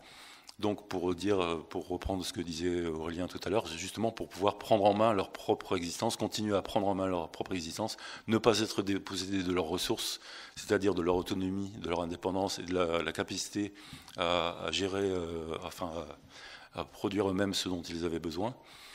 Et donc ces deux sociologues allemandes découvrent ça et se lancent dans une enquête sur les mécanismes de dépossession à l'échelle internationale, qui sont soutenus. Évidemment, ce développement est présenté comme un bienfait qui est apporté aux populations, qui sont un bienfait, donc tout le monde va pouvoir bénéficier du confort moderne, etc. Et en fait, elle commence à analyser de manière critique le capitalisme industriel à partir de ce point de vue-là, à partir du point de vue des gens qui s'opposent dans les pays dits en voie de développement à cette invasion de la société par le salariat et par les inégalités que ce salariat crée à l'intérieur des communautés paysannes. Parce qu'elles sont particulièrement sensibles aux problématiques que soulèvent les femmes, parce que d'une part elles sont elles-mêmes des femmes, et surtout parce qu'en fait elles s'aperçoivent que cette invasion des sociétés paysannes par les valeurs du capitalisme industriel reproduit les formes de patriarcat qui existent dans les pays dits développés, avec le fait la femme au foyer, l'homme qui travaille dans les bureaux, dans les usines, et qui ramène l'argent, qui est le soutien de la famille, entre guillemets, et l'invisibilisation du travail des femmes au foyer, etc. Et là-bas, dans les pays dits en voie de développement, se reproduit le même truc, c'est-à-dire que c'est les femmes qui assurent la subsistance quotidienne, qui assurent ce qu'on appellerait la reproduction de la force de travail des hommes. Et surtout, ça crée des inégalités très fortes, puisque c'est généralement les hommes qui travaillent dans les mines et dans les usines, c'est eux qui ramènent l'argent, qui ont donc le pouvoir, alors qu'auparavant, il y avait une répartition des tâches dans les sociétés, dans les communautés paysannes, qui faisait que les hommes s'occupaient d'un certain nombre de choses, les femmes s'occupaient d'un certain nombre d'autres choses, et du coup, il y avait une interdépendance qui se créait, même si c'était loin des sociétés idéales, il y avait quand même une espèce d'équilibre des pouvoirs entre hommes et femmes qui existait, et qui permettait parfois de remettre les choses en place vis-à-vis d'abus de pouvoir ou d'abus de différents abus, quoi. Et là, d'un seul coup, le salariat a introduit une rupture totale dans ce truc-là, où les hommes ont l'argent, c'est-à-dire le pouvoir d'acheter des marchandises et de commander dans les communautés, dans leurs foyers. Et les femmes qui sont reléguées aux tâches ménagères et qui sont reléguées à un travail de plus en plus invisibilisé par le fait que c'est l'argent qui devient le porteur du pouvoir à l'intérieur de la société. Et donc voilà, donc elles essayent de réhabiliter le travail de subsistance, mais pas comme ce qu'Ivan Illich a aussi appelé le travail fantôme, c'est-à-dire toute cette partie du travail qui est invisibilisée, puisqu'elles étendent cette invisibilisation aussi au fait que sur le marché mondial, il y a énormément de paysannes qui produisent des choses à très bas coût et qui sont de ce fait-là, exploités au même titre que des salariés, ou voire même pire parfois. Et en fait, l'idée que, ça c'est un peu ce qui explique aussi que la main-d'œuvre soit moins chère dans certains pays en voie de développement, parce que effectivement la production des subsistances repose sur une base paysanne beaucoup plus large. Du coup, les denrées sont moins chères, du coup la main-d'œuvre est moins chère, et donc, du coup on peut délocaliser les usines là-bas aussi. Et cette invisibilisation du travail de subsistance est liée aussi au fait que l'industrie, si elle est soi-disant aussi performante qu'elle en a l'air, c'est parce qu'elle invisibilise aussi l'exploitation non seulement des êtres humains, mais aussi la destruction des ressources naturelles dans ces pays. Du coup, voilà, il y a un ensemble enfin, autour de la notion de subsistance, il s'articule toute une critique du développement industriel et de ses différentes conséquences à la fois sociales, politiques et écologiques. Donc voilà, ce livre est assez intéressant. C'est un peu en ayant découvert ce texte que moi je me suis remis à essayer d'articuler, enfin, qui aboutit donc à mon ouvrage. En disant, bah voilà, si on veut effectivement sortir du capitalisme industriel, il faut reprendre à main la subsistance, ce qui est une tâche très difficile dans nos pays ici, puisque ces traditions de subsistance, elles ont été laminées par l'industrialisation. Il y a plus beaucoup de savoir-faire, il y a de moins en moins de paysans. Au sens de gens qui savent produire les choses eux-mêmes, par eux-mêmes et pour eux-mêmes. Il y a de moins en moins d'exploitants agricoles aussi. La nourriture que la plupart des gens ici mangent, elle ne vient pas du champ d'à côté, mais du supermarché et donc de l'industrie agroalimentaire. Et donc on est dans une situation certainement pire que bien des gens dans les pays dits en voie de développement, de ce point de vue-là. Si en tout cas on veut qu'il y ait... Enfin, cette idée de réhabilitation de la subsistance, c'est pas seulement aussi l'aspect individuel de vivre mieux dans son petit coin, c'est aussi le fait que les luttes sociales qui ont existé au cours du XXe siècle, notamment avec le mouvement ouvrier, si elles ont pu imposer parfois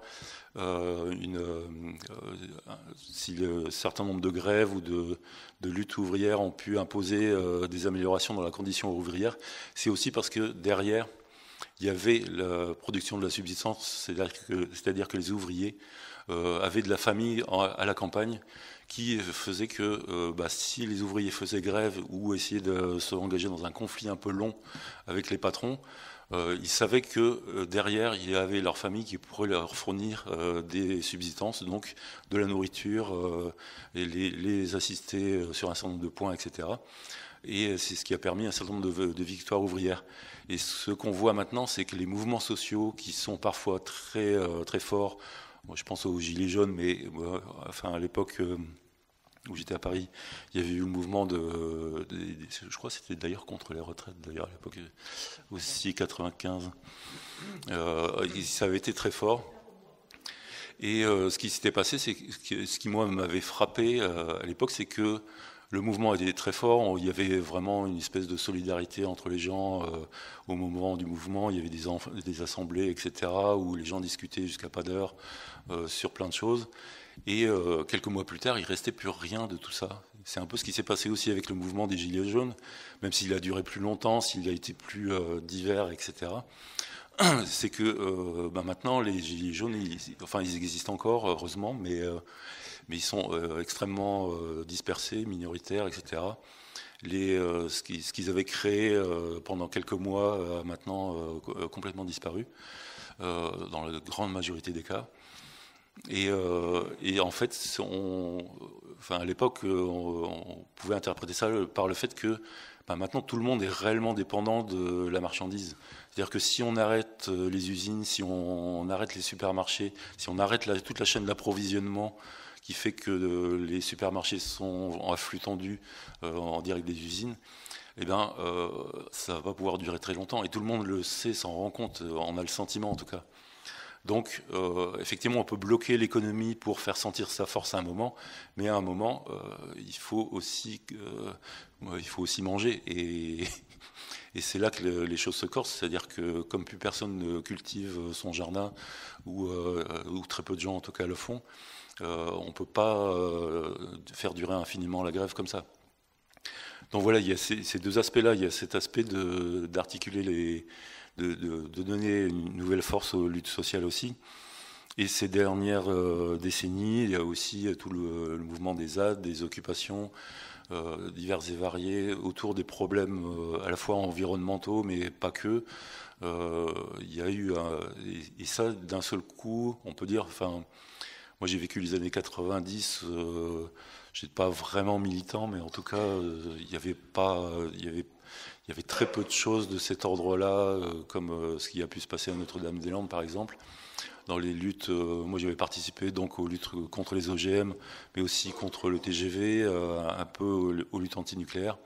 Et on peut dire que malheureusement il n'y avait pas un enthousiasme et une force aussi grande qu'on peut voir maintenant dans certaines luttes. D'une certaine manière, les années 90 c'était un peu un désert du point de vue des luttes, à la fois autour de l'environnement et autour des luttes sociales, enfin d'un certain nombre de luttes sociales en tout cas. Et là maintenant, ce genre de luttes reprennent et surtout s'étendent un petit peu, même si c'est très sporadique. À ce qui paraît, il y a quand même plusieurs milliers de points en France sur lesquels il y a des oppositions. Alors c'est parfois des petits projets, etc. Mais disons qu'il y a un regain de mouvements d'opposition, puisque de toute façon l'extractivisme aussi revient, qu'on avait exporté dans les colonies les siècles précédents, revient aussi en Europe. Il y a des mines de lithium qui vont s'ouvrir visiblement en France, etc., parce qu'il y a des ressources assez considérables qui sont nécessaires pour la transition énergétique, soi-disant, et l'électrification des automobiles, etc.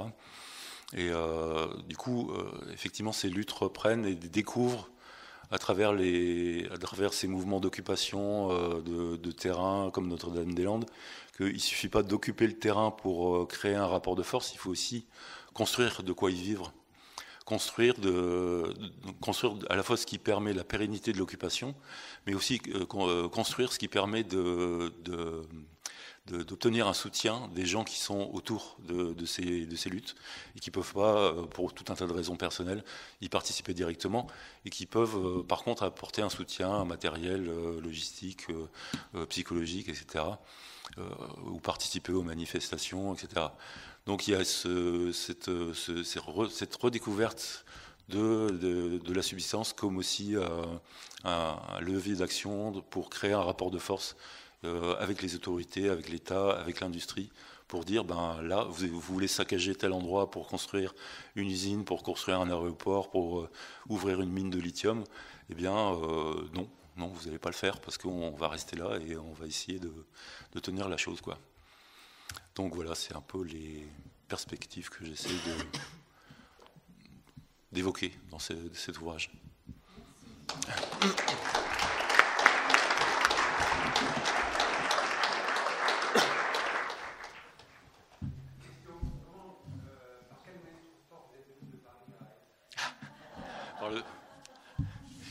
Par le train. Par le train, non. Oui. Mais oui. Mais oui, mais je veux dire... Comment ? Si, j'avais participé à des oppositions sur le TGV, ouais. Et oui, mais c'est-à-dire on peut toujours dire ça, mais on est prisonnier dans ce monde industriel. Si vous voulez faire autrement, c'était d'ailleurs George Orwell qui disait, c'était dans les années 30 du XXe siècle, donc il disait... Oui, je pourrais faire de Londres à chez moi dans ma petite banlieue à pied ou à vélo, mais si je fais ça, ça va juste être un enfer parce que il y aura tous les 5 minutes, il y aura une automobile qui passera très rapidement à côté de. Oui, voilà. Et on le voit aussi, enfin moi je m'occupe des chevaux et parfois je m'occupe de les déplacer. Et effectivement, quand on traverse des routes goudronnées au lieu de se balader à travers la campagne, eh bien les automobilistes sont pas forcément très conscients qu'ils ont affaire à des animaux, qu'il faut ralentir un petit peu et que ça peut être très risqué et donc on évite effectivement les routes goudronnées parce que c'est juste pas possible de se balader à cheval sur les routes goudronnées. C'est hyper dangereux. Donc effectivement, on n'a pas vraiment le choix en fait. Théoriquement, on est libre, mais dans les faits, on est contraint. Alors moi déjà je voulais vous remercier d'être venu et d'avoir partagé vos thèses et vos hypothèses. Je voulais savoir de votre point de vue qu'est-ce qui pouvait contribuer à démocratiser justement cette conception sociale ou libertaire, on va dire, de la liberté. À savoir l'accès aux ressources et la réappropriation d'un certain nombre de savoir-faire. Est-ce que, selon vous, la privatisation de la question du bien, pour le dire assez trivialement, n'est pas un obstacle majeur? Et comment on pourrait faire politiquement pour aller au-delà de cet obstacle-là, que chacun a sa conception du bien et que vouloir imposer une conception commune ou sociale du bien commun est souvent ou très vite taxé par une bonne partie de la population comme ouvrant la voie au totalitarisme parce que culturellement, ça c'est quand même très, très ancré. Alors, comment démocratiser cette conception-là de la liberté? Et deuxième question, de votre point de vue libertaire ou écologiste, je ne sais pas comment vous définissez ou si vous accordez de l'importance à avoir une définition politique de votre être. Comment vous voyez l'état social? Parce que l'articulation des échelles, aussi, elle est importante quand on parle de subsistance. Voilà, donc comment vous voyez l'état social d'un point de vue libertaire?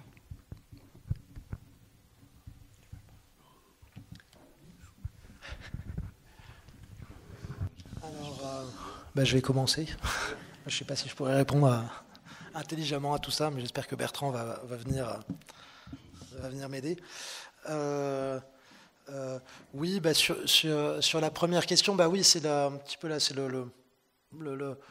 un des éléments centraux de notre culture ou de nos sociétés libérales, c'est cette idée que on ne peut pas s'accorder sur des conceptions du bien, de la vie bonne. Qu'est-ce que la vie bonne? On peut juste s'accorder sur des règles de justice, c'est-à-dire, voilà, dans des sociétés multiculturelles et pluriconfessionnelles, il faut se souvenir que le libéralisme, c'est beaucoup lié à la question des guerres de religion, en fait, au fait qu'à un moment donné, en Europe, les gens ont commencé à s'étriper pour savoir qu'est-ce qui était bien, est-ce que c'était bien de lire la Bible en latin ou de la lire en allemand, etc., etc. Et voilà, et donc il y a eu cette base, cette idée du libéralisme qui conduit à l'idée de tolérance, qui est que voilà, les idées, les conceptions de la vie bonne sont singulières, individuelles, culturelles, etc. Elles ne sont pas partageables.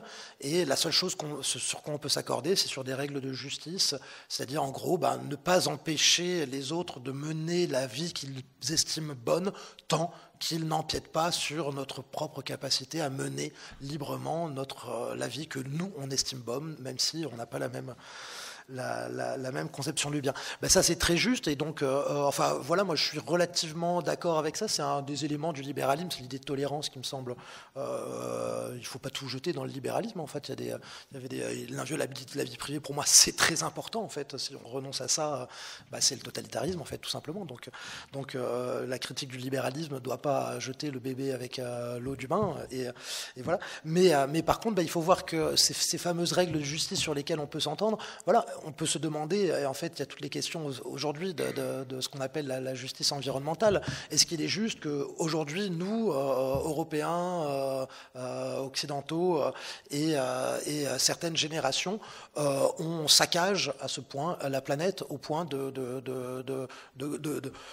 d'empêcher finalement tous les autres peuples de la Terre et peut-être toutes les générations qui vont venir de pouvoir choisir la vie qu'ils jugeront bonne à mener. Parce qu'en fait, la transformation des conditions, le climat, on peut dire, c'est les conditions de vie générales sur Terre.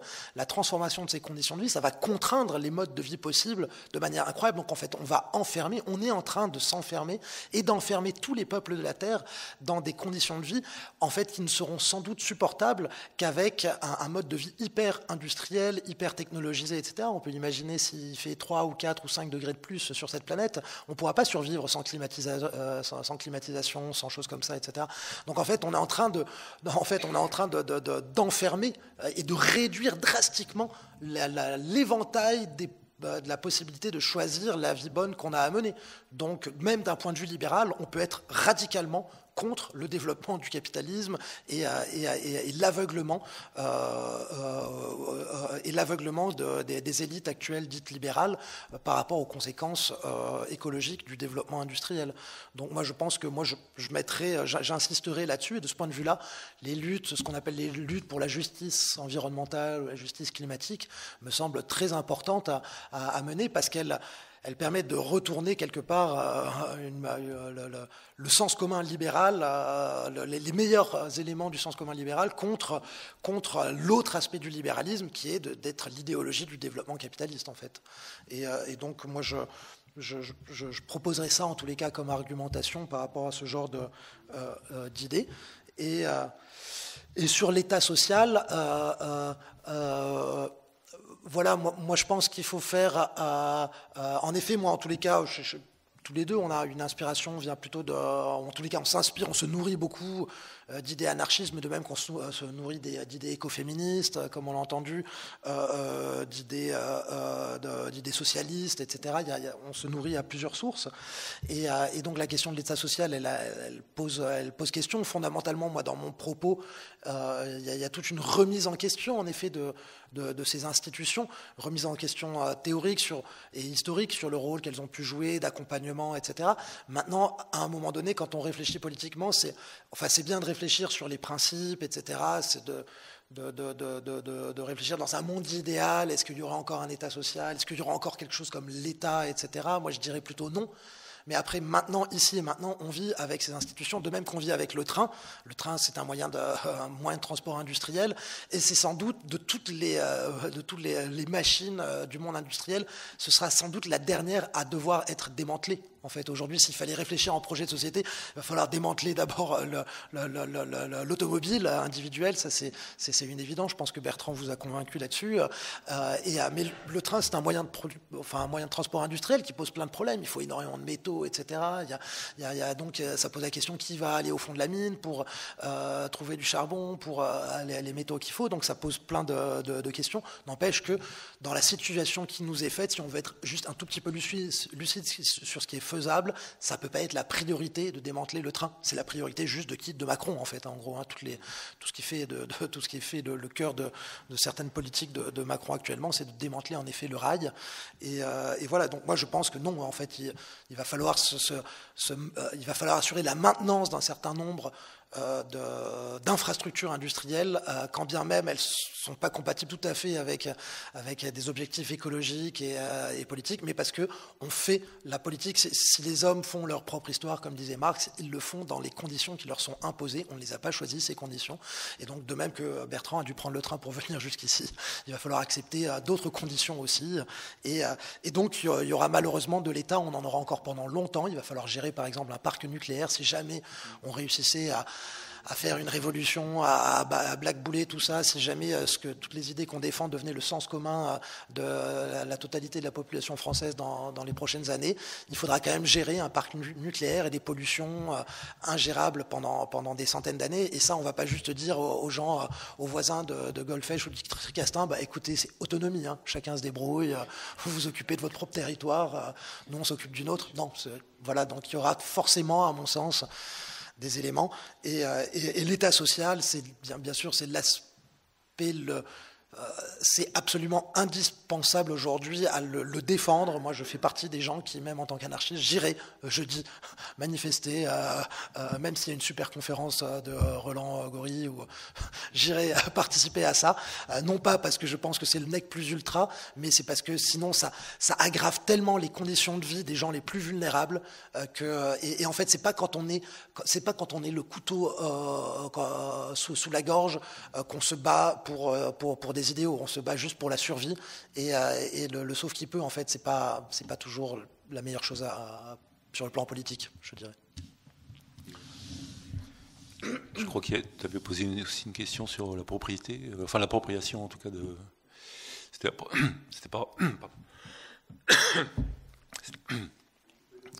par rapport à la propriété privée, je pense. Et ouais, décidément.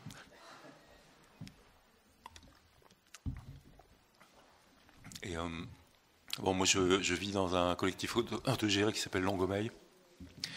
Et en fait, il n'y a pas de propriété privée au sens. Enfin, c'est une association qui est propriétaire du lieu, enfin des lieux. Et en fait, on voit défiler pas mal de gens qui ont aussi des projets collectifs, plutôt autogérés, etc.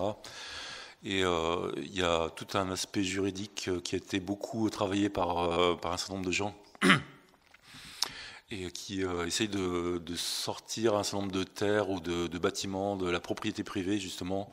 Il y a des statuts juridiques qui se prêtent à ce genre de choses. En fait, c'est des associations, c'est une fondation qui est propriétaire en titre de la chose et qui en gros, l'idée c'est qu'il ne peut pas y avoir, enfin si le collectif dans lequel il y a des activités, etc., éclate pour des raisons diverses et variées, le lieu reste une propriété de la fondation et ne peut pas être vendu ou cédé à un particulier, quoi, en gros. Ça reste une espèce de propriété collective et la fondation en question essaye de redistribuer ce lieu à d'autres personnes, etc. Et sur la table de presse, là-bas, il y a un livre qui s'appelle « Habiter sans posséder », qui explique un petit peu cette démarche. Il y a même un article d'un certain Aurélien Berland dedans, qui parle justement de la propriété privée, des différentes formes de propriété qu'il y a eu à travers l'histoire, et qui dit en gros, si je me souviens bien, que la propriété privée, c'est quelque chose d'une invention assez récente, qui a permis justement cette expropriation des collectivités, des communautés, etc. Donc là, enfin, sur le point juridique, moi je ne suis pas du tout compétent là-dessus, donc je ne m'aventurerai pas à en dire plus. Voilà.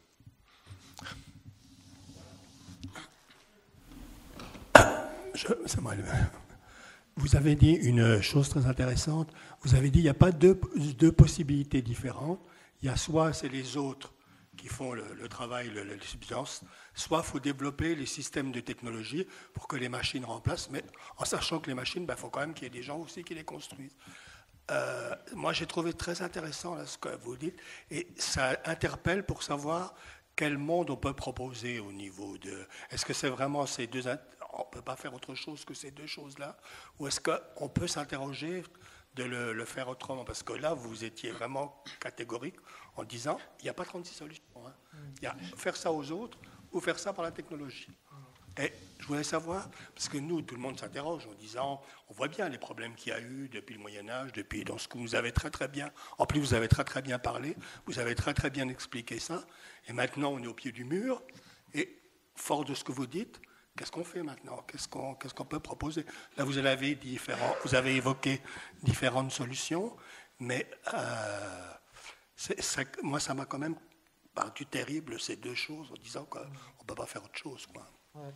Non, c'est en fait, c'est si on identifie la liberté à la délivrance, ou si on estime que cette délivrance matérielle, c'est un élément, c'est une base de la liberté, c'est quelque chose d'absolument essentiel auquel on tient, il n'y a pas d'autre possibilité que ça, je pense. Enfin, en tous les cas, moi, j'en ai pas vu. Mais par contre, il y a une autre possibilité, c'est de considérer qu'en fait, cette idée de délivrance, c'est une perversion de l'idée de liberté, c'est une idée incompatible avec l'universalisation de la liberté qu'on estime, à laquelle on tient, je pense. On est tous des occidentaux occidentaux, on est tous les enfants de ce monde-là, et on pense tous qu'en effet, tous les êtres humains sont nés libres et égaux, et on devrait toutes et tous avoir accès aux mêmes possibilités de liberté. Donc la délivrance est incompatible avec ça, c'est incompatible avec l'habilité de notre planète à cause de tout ce que j'ai vu, mais il y a une autre manière de concevoir la liberté, c'est l'autonomie.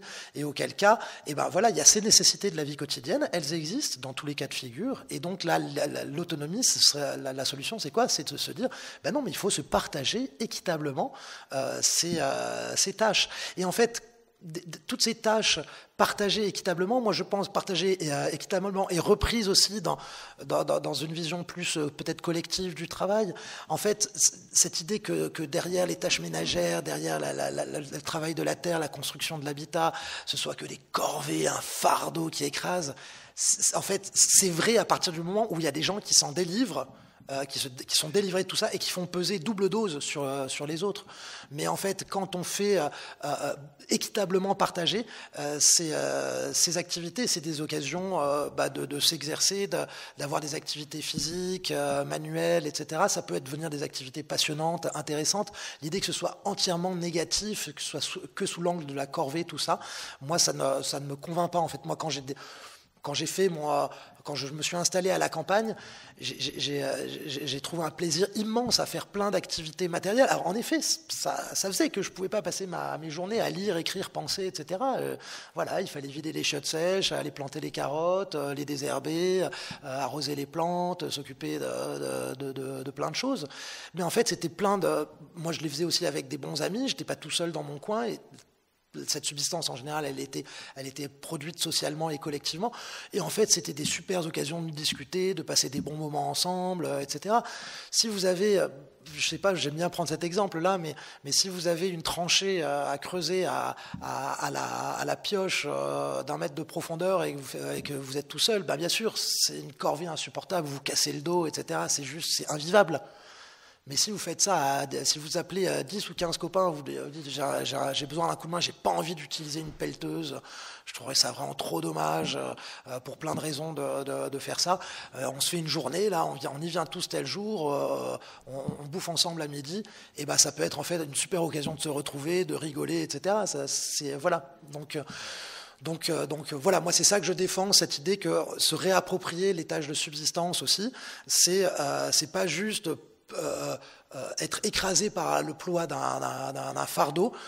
Si on repense nos besoins, si on repense nos techniques, si on repense tout ça, si on repense l'ensemble de ce qu'il faut repenser pour assurer une viabilité sur Terre et pas seulement sur Mars, il y a plein d'autres choses que l'exploitation des autres qui est possible, ou bien la création de machines. En fait, il y a la coopération, on va dire, la forme d'organisation collective, de coopération, et c'est ça que je défends.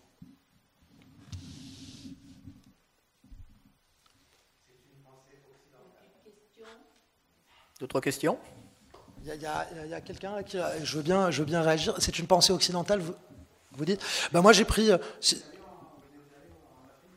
Je suis allé, en Afrique, non, jamais. Je suis allé en Amérique du Sud, mais en fait, là où je suis allé, c'est pas très intéressant. Moi, par contre, je me suis beaucoup déplacé parce que j'ai beaucoup parlé là, des conceptions occidentales de la liberté, etc. Mais à partir du moment où je me suis rendu compte qu'il y avait cette idée d'autonomie, etc., je me suis dit, tiens, je vais aller regarder un petit peu ce qui se dit ailleurs dans d'autres traditions culturelles. Si vous ouvrez mon livre, vous verrez que, par exemple, la 3e partie, en effet, la première partie et la 2e partie, c'est quasiment centralisé sur des auteurs masculins occidentaux, les penseurs classiques et blancs, voilà. Et la 3e partie, par contre, il y a surtout des femmes, et beaucoup de femmes d'autres continents, etc., et d'autres traditions. Je cite des philosophies chinoises, je cite des termes de la pensée indienne qu'a repris Gandhi, le Swaraj, le Swadeshi, des formes de coopérative, des termes qui existent dans plein de langues pour désigner ce dont je parle, l'autonomie, l'autosuffisance, la coopération. Je cite des pratiques africaines de chantiers collectifs, comment se fait le partage des grosses, comment se fait l'échange des coups de main, comment les coups de main s'échangent dans différentes traditions africaines, etc. Et en fait, on retrouve plein d'éléments de cette idée. Alors voilà, il n'y a pas le terme autonomie, il n'y a pas forcément tout ça, mais en fait, ce qui fait la substance de ce que je défends, ça correspond à la texture même des formes de vie populaire sur tous les continents avant le monde industriel, ou presque. Donc c'est pas juste occidental. Après moi, la manière dont j'en parle, voilà, moi je suis occidental, je l'admets, je fais de la philosophie, c'est très occidental, mais par contre j'essaye d'utiliser les ressources de pensée occidentale pour mettre en valeur des choses qui ont été unanimement méprisées dans la tradition de pensée occidentale jusqu'à présent. Alors je pense que c'est injuste. Oui, merci pour tout ce que vous avez dit. Moi j'ai beaucoup de questions, mais je vais en garder, disons, une déjà. Dans ce système, enfin je comprends bien ça comme un système d'organisation, je dirais, parallèle dans cette société. Comment est-ce que ça pourrait être une solution justement universelle, est-ce qu'il est possible de nourrir la planète entière comme ça? Première chose. Deuxième chose, que faire il y a un domaine que vous n'avez pas du tout abordé, c'est par exemple celui des sciences. Alors on prend celle qui nous touche le plus, la médecine, et il est bien évident qu'on aura besoin, et qu'on a déjà besoin, qu'on aura encore besoin de machines, de robots pour des opérations, enfin voilà. Je ne pense pas qu'il soit souhaitable qu'on renonce quand on pense par exemple, ne serait-ce que les accouchements, le nombre de femmes qui mouraient avant et aujourd'hui, même si ça arrive encore, c'est quand même dans les sociétés qui ont la médecine, c'est quand même très rare. Bon, ça c'est deux questions. Et une dernière, en fait, quand vous avez parlé, ça faisait quand même beaucoup penser à Marx,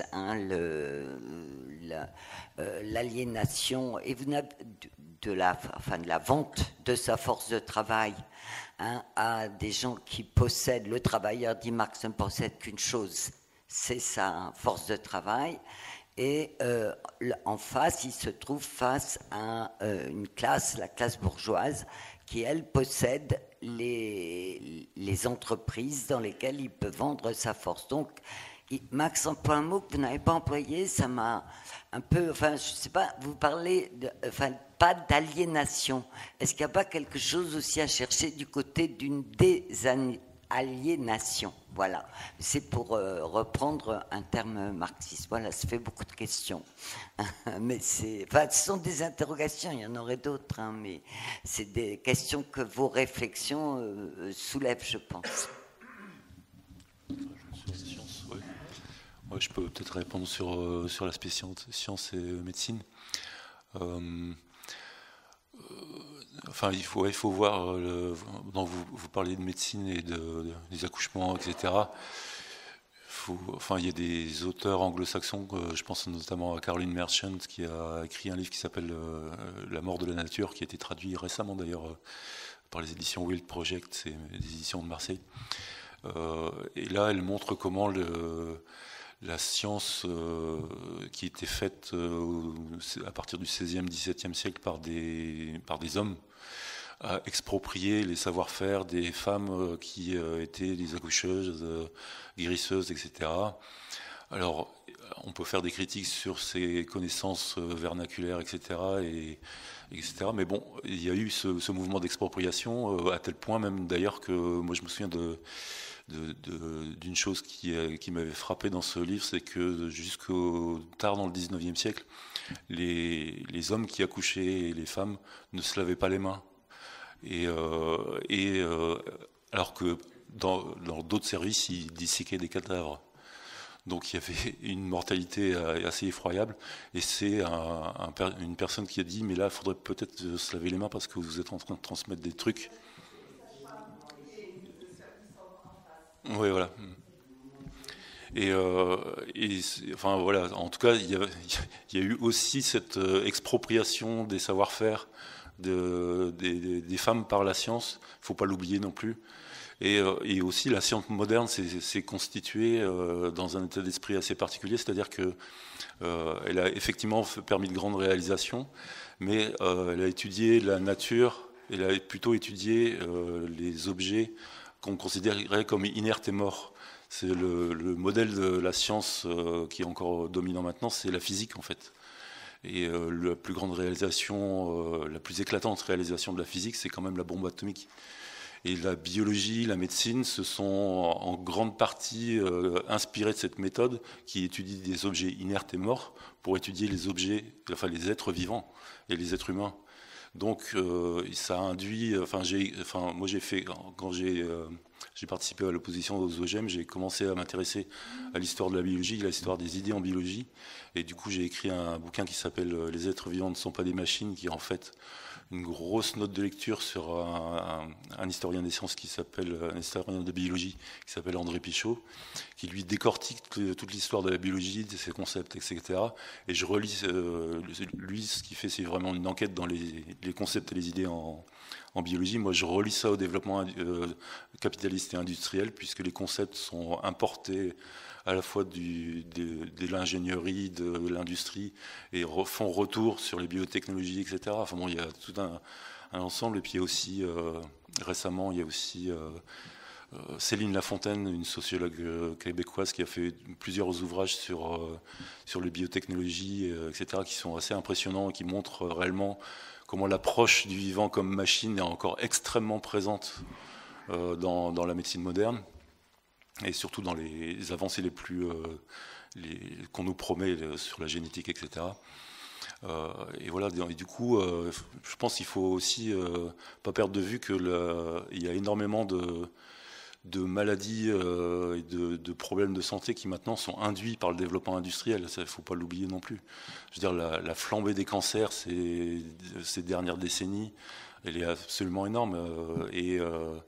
Et c'est dû à la pollution chimique, industrielle, à la radioactivité, etc. Et bon, alors effectivement, il faudra peut-être encore toute cette infrastructure médicale pour soigner ces maladies-là qui ne vont pas disparaître du jour au lendemain si on arrête le capitalisme industriel, ça c'est certain, mais il faut aussi avoir ça en tête dans cette histoire. Il faut avoir un regard critique aussi sur l'histoire des sciences, sur la science moderne aussi. Et à partir de là, essayer de penser, et à partir de cette enquête critique qui dévoile un peu les dessous du décor, essayer de penser parce qu'il sera encore nécessaire de faire des sciences, ça je ne dis pas le contraire, mais il faut les penser un peu autrement, avoir une réflexion qui intègre tous ces aspects qui ont été occultés par le scientisme ambiant, qui fait que non, mais la science va nous sauver, etc., etc.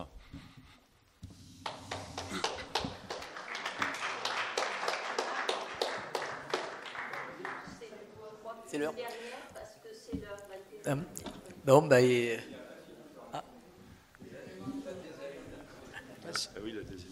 S'il n'y a pas d'autres questions, en tous les cas, il y avait 3 questions. Et donc, juste, moi, sur l'aliénation, c'est un mot, il se trouve que je l'ai utilisé au tout début, là, de parler de mais en effet, c'est un mot que j'utilise peu et que je fuis beaucoup, parce que, je sais pas, j'ai toujours eu le sentiment qu'il entourait le problème d'une espèce d'aura un petit peu nébuleuse, vague, etc. Moi, j'ai toujours eu l'impression que là, quand on parlait d'aliénation, en fait, enfin voilà, on savait plus de quoi on parlait. Alors chez Marx, c'est le travail aliéné. Maintenant, on parle plutôt de l'aliénation par les médias ou par la consommation. Enfin, voilà, que c'est très vague en fait. Et moi, j'aime bien utiliser des mots précis. Voilà, vous avez vu, moi, j'aime pas les trucs, les mots nébuleux de la philosophie. Et donc voilà, donc moi, je parle plutôt de dépossession, d'expropriation, domination, etc. Et voilà, ce qui est en partie le sens que donnait Marx à ce terme-là, mais c'est pour éviter l'espèce de voilà. Et sinon, sur nourrir la planète entière ainsi, ça c'est une question importante. Enfin, sur laquelle il me semble important de dire un mot, parce que c'est une question qui revient tout le temps. Voilà, parce qu'on a l'impression que